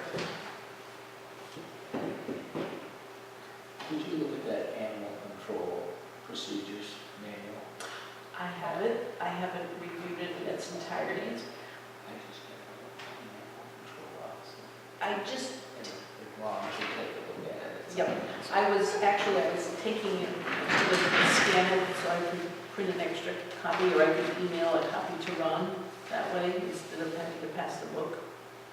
Or I could pass the book and just make myself a copy. It's What is it? It's pretty easy Yeah. reading. I mean, it's in large block print. Yeah. I mean, it shouldn't be, Yeah, it's not, I mean, it's not too Right. detailed. I What mean, is it? It's Warren took a class, right, to animal control statements. And he got a grant for his tuition, right here. I didn't take it time to read it. I just wanted which to he's make very sure. proud of, but he doesn't want. And so we probably This want to, one, you want to keep And, the file when you wrote it. Right. Plus, I need There has never For been tonight, yeah, so a you can make a manual, copy. an operating and procedure and policy manual for the animal control There you officer. go. And so that was one of the big things they talked about, so he put one together saying, you know, someday, somebody else may have to be an animal control officer. Good. So I looked at it, I've it got looked it. pretty straightforward, I've got cut that. and dry. I just handed it to Paulette. I mean, I don't know if it. If that, did he create it? Yes. Would it be difficult for him to send a Word document, just so we have it in Word? I think it probably would be difficult. Okay, I won't ask. But, well, I mean, maybe let's see Mary, what I can do, because if I get it scanned in, but if we've it's got in pieces, Word. but we've got pieces, if it isn't though, but we've got software that will take what I scan in and take it, make it a Word document. Artificial Oh, intelligence. that, does that, sorry, I had some put in here way back in the beginning, and it's so time consuming when it translates, you get all formatting and so on and so forth. Does your software work pretty smoothly? The last time I had Optical it character done, yeah, trans, optical character it was recognition? like a PDF that just made it into a Word document. But pretty much as the original documents, I've done a few and they're Yeah. very. It's developed Something in over the Adobe. years. So But just- maybe it's worth getting new software, you know, it's only a few years. Mary, my suggestion is just ask him. I mean, you know, it might be different you asking him than us, and if he has a problem with it, he'll tell you he's got a problem with it. Why not? Oh, Warren, no, I was Warren. actually just asking about the. No, I know you were. Yeah. I can do that at the board for that. What do you think, Tom? Do you yeah, think no, it's- that's fine. Just ask him. I mean, That's fine. But he'd like everybody to know it's all right, and I don't see any, I saw absolutely no issues with it. I mean, I'm he's fine very if you saw individual, no issues with it. You don't have to even bounce it off me, just go. but probably we should have it. Should we bring it to a formal meeting then? Put it on the You agenda? grabbed it. The blue one already left. Thank you. What's that? Well, I have a blue folder that says Paulette I on have it. it over here. Thank you. And I'm going, okay, what happened? Thank you. All right, anything else? Seeing none, I move that we adjourn at 10:23.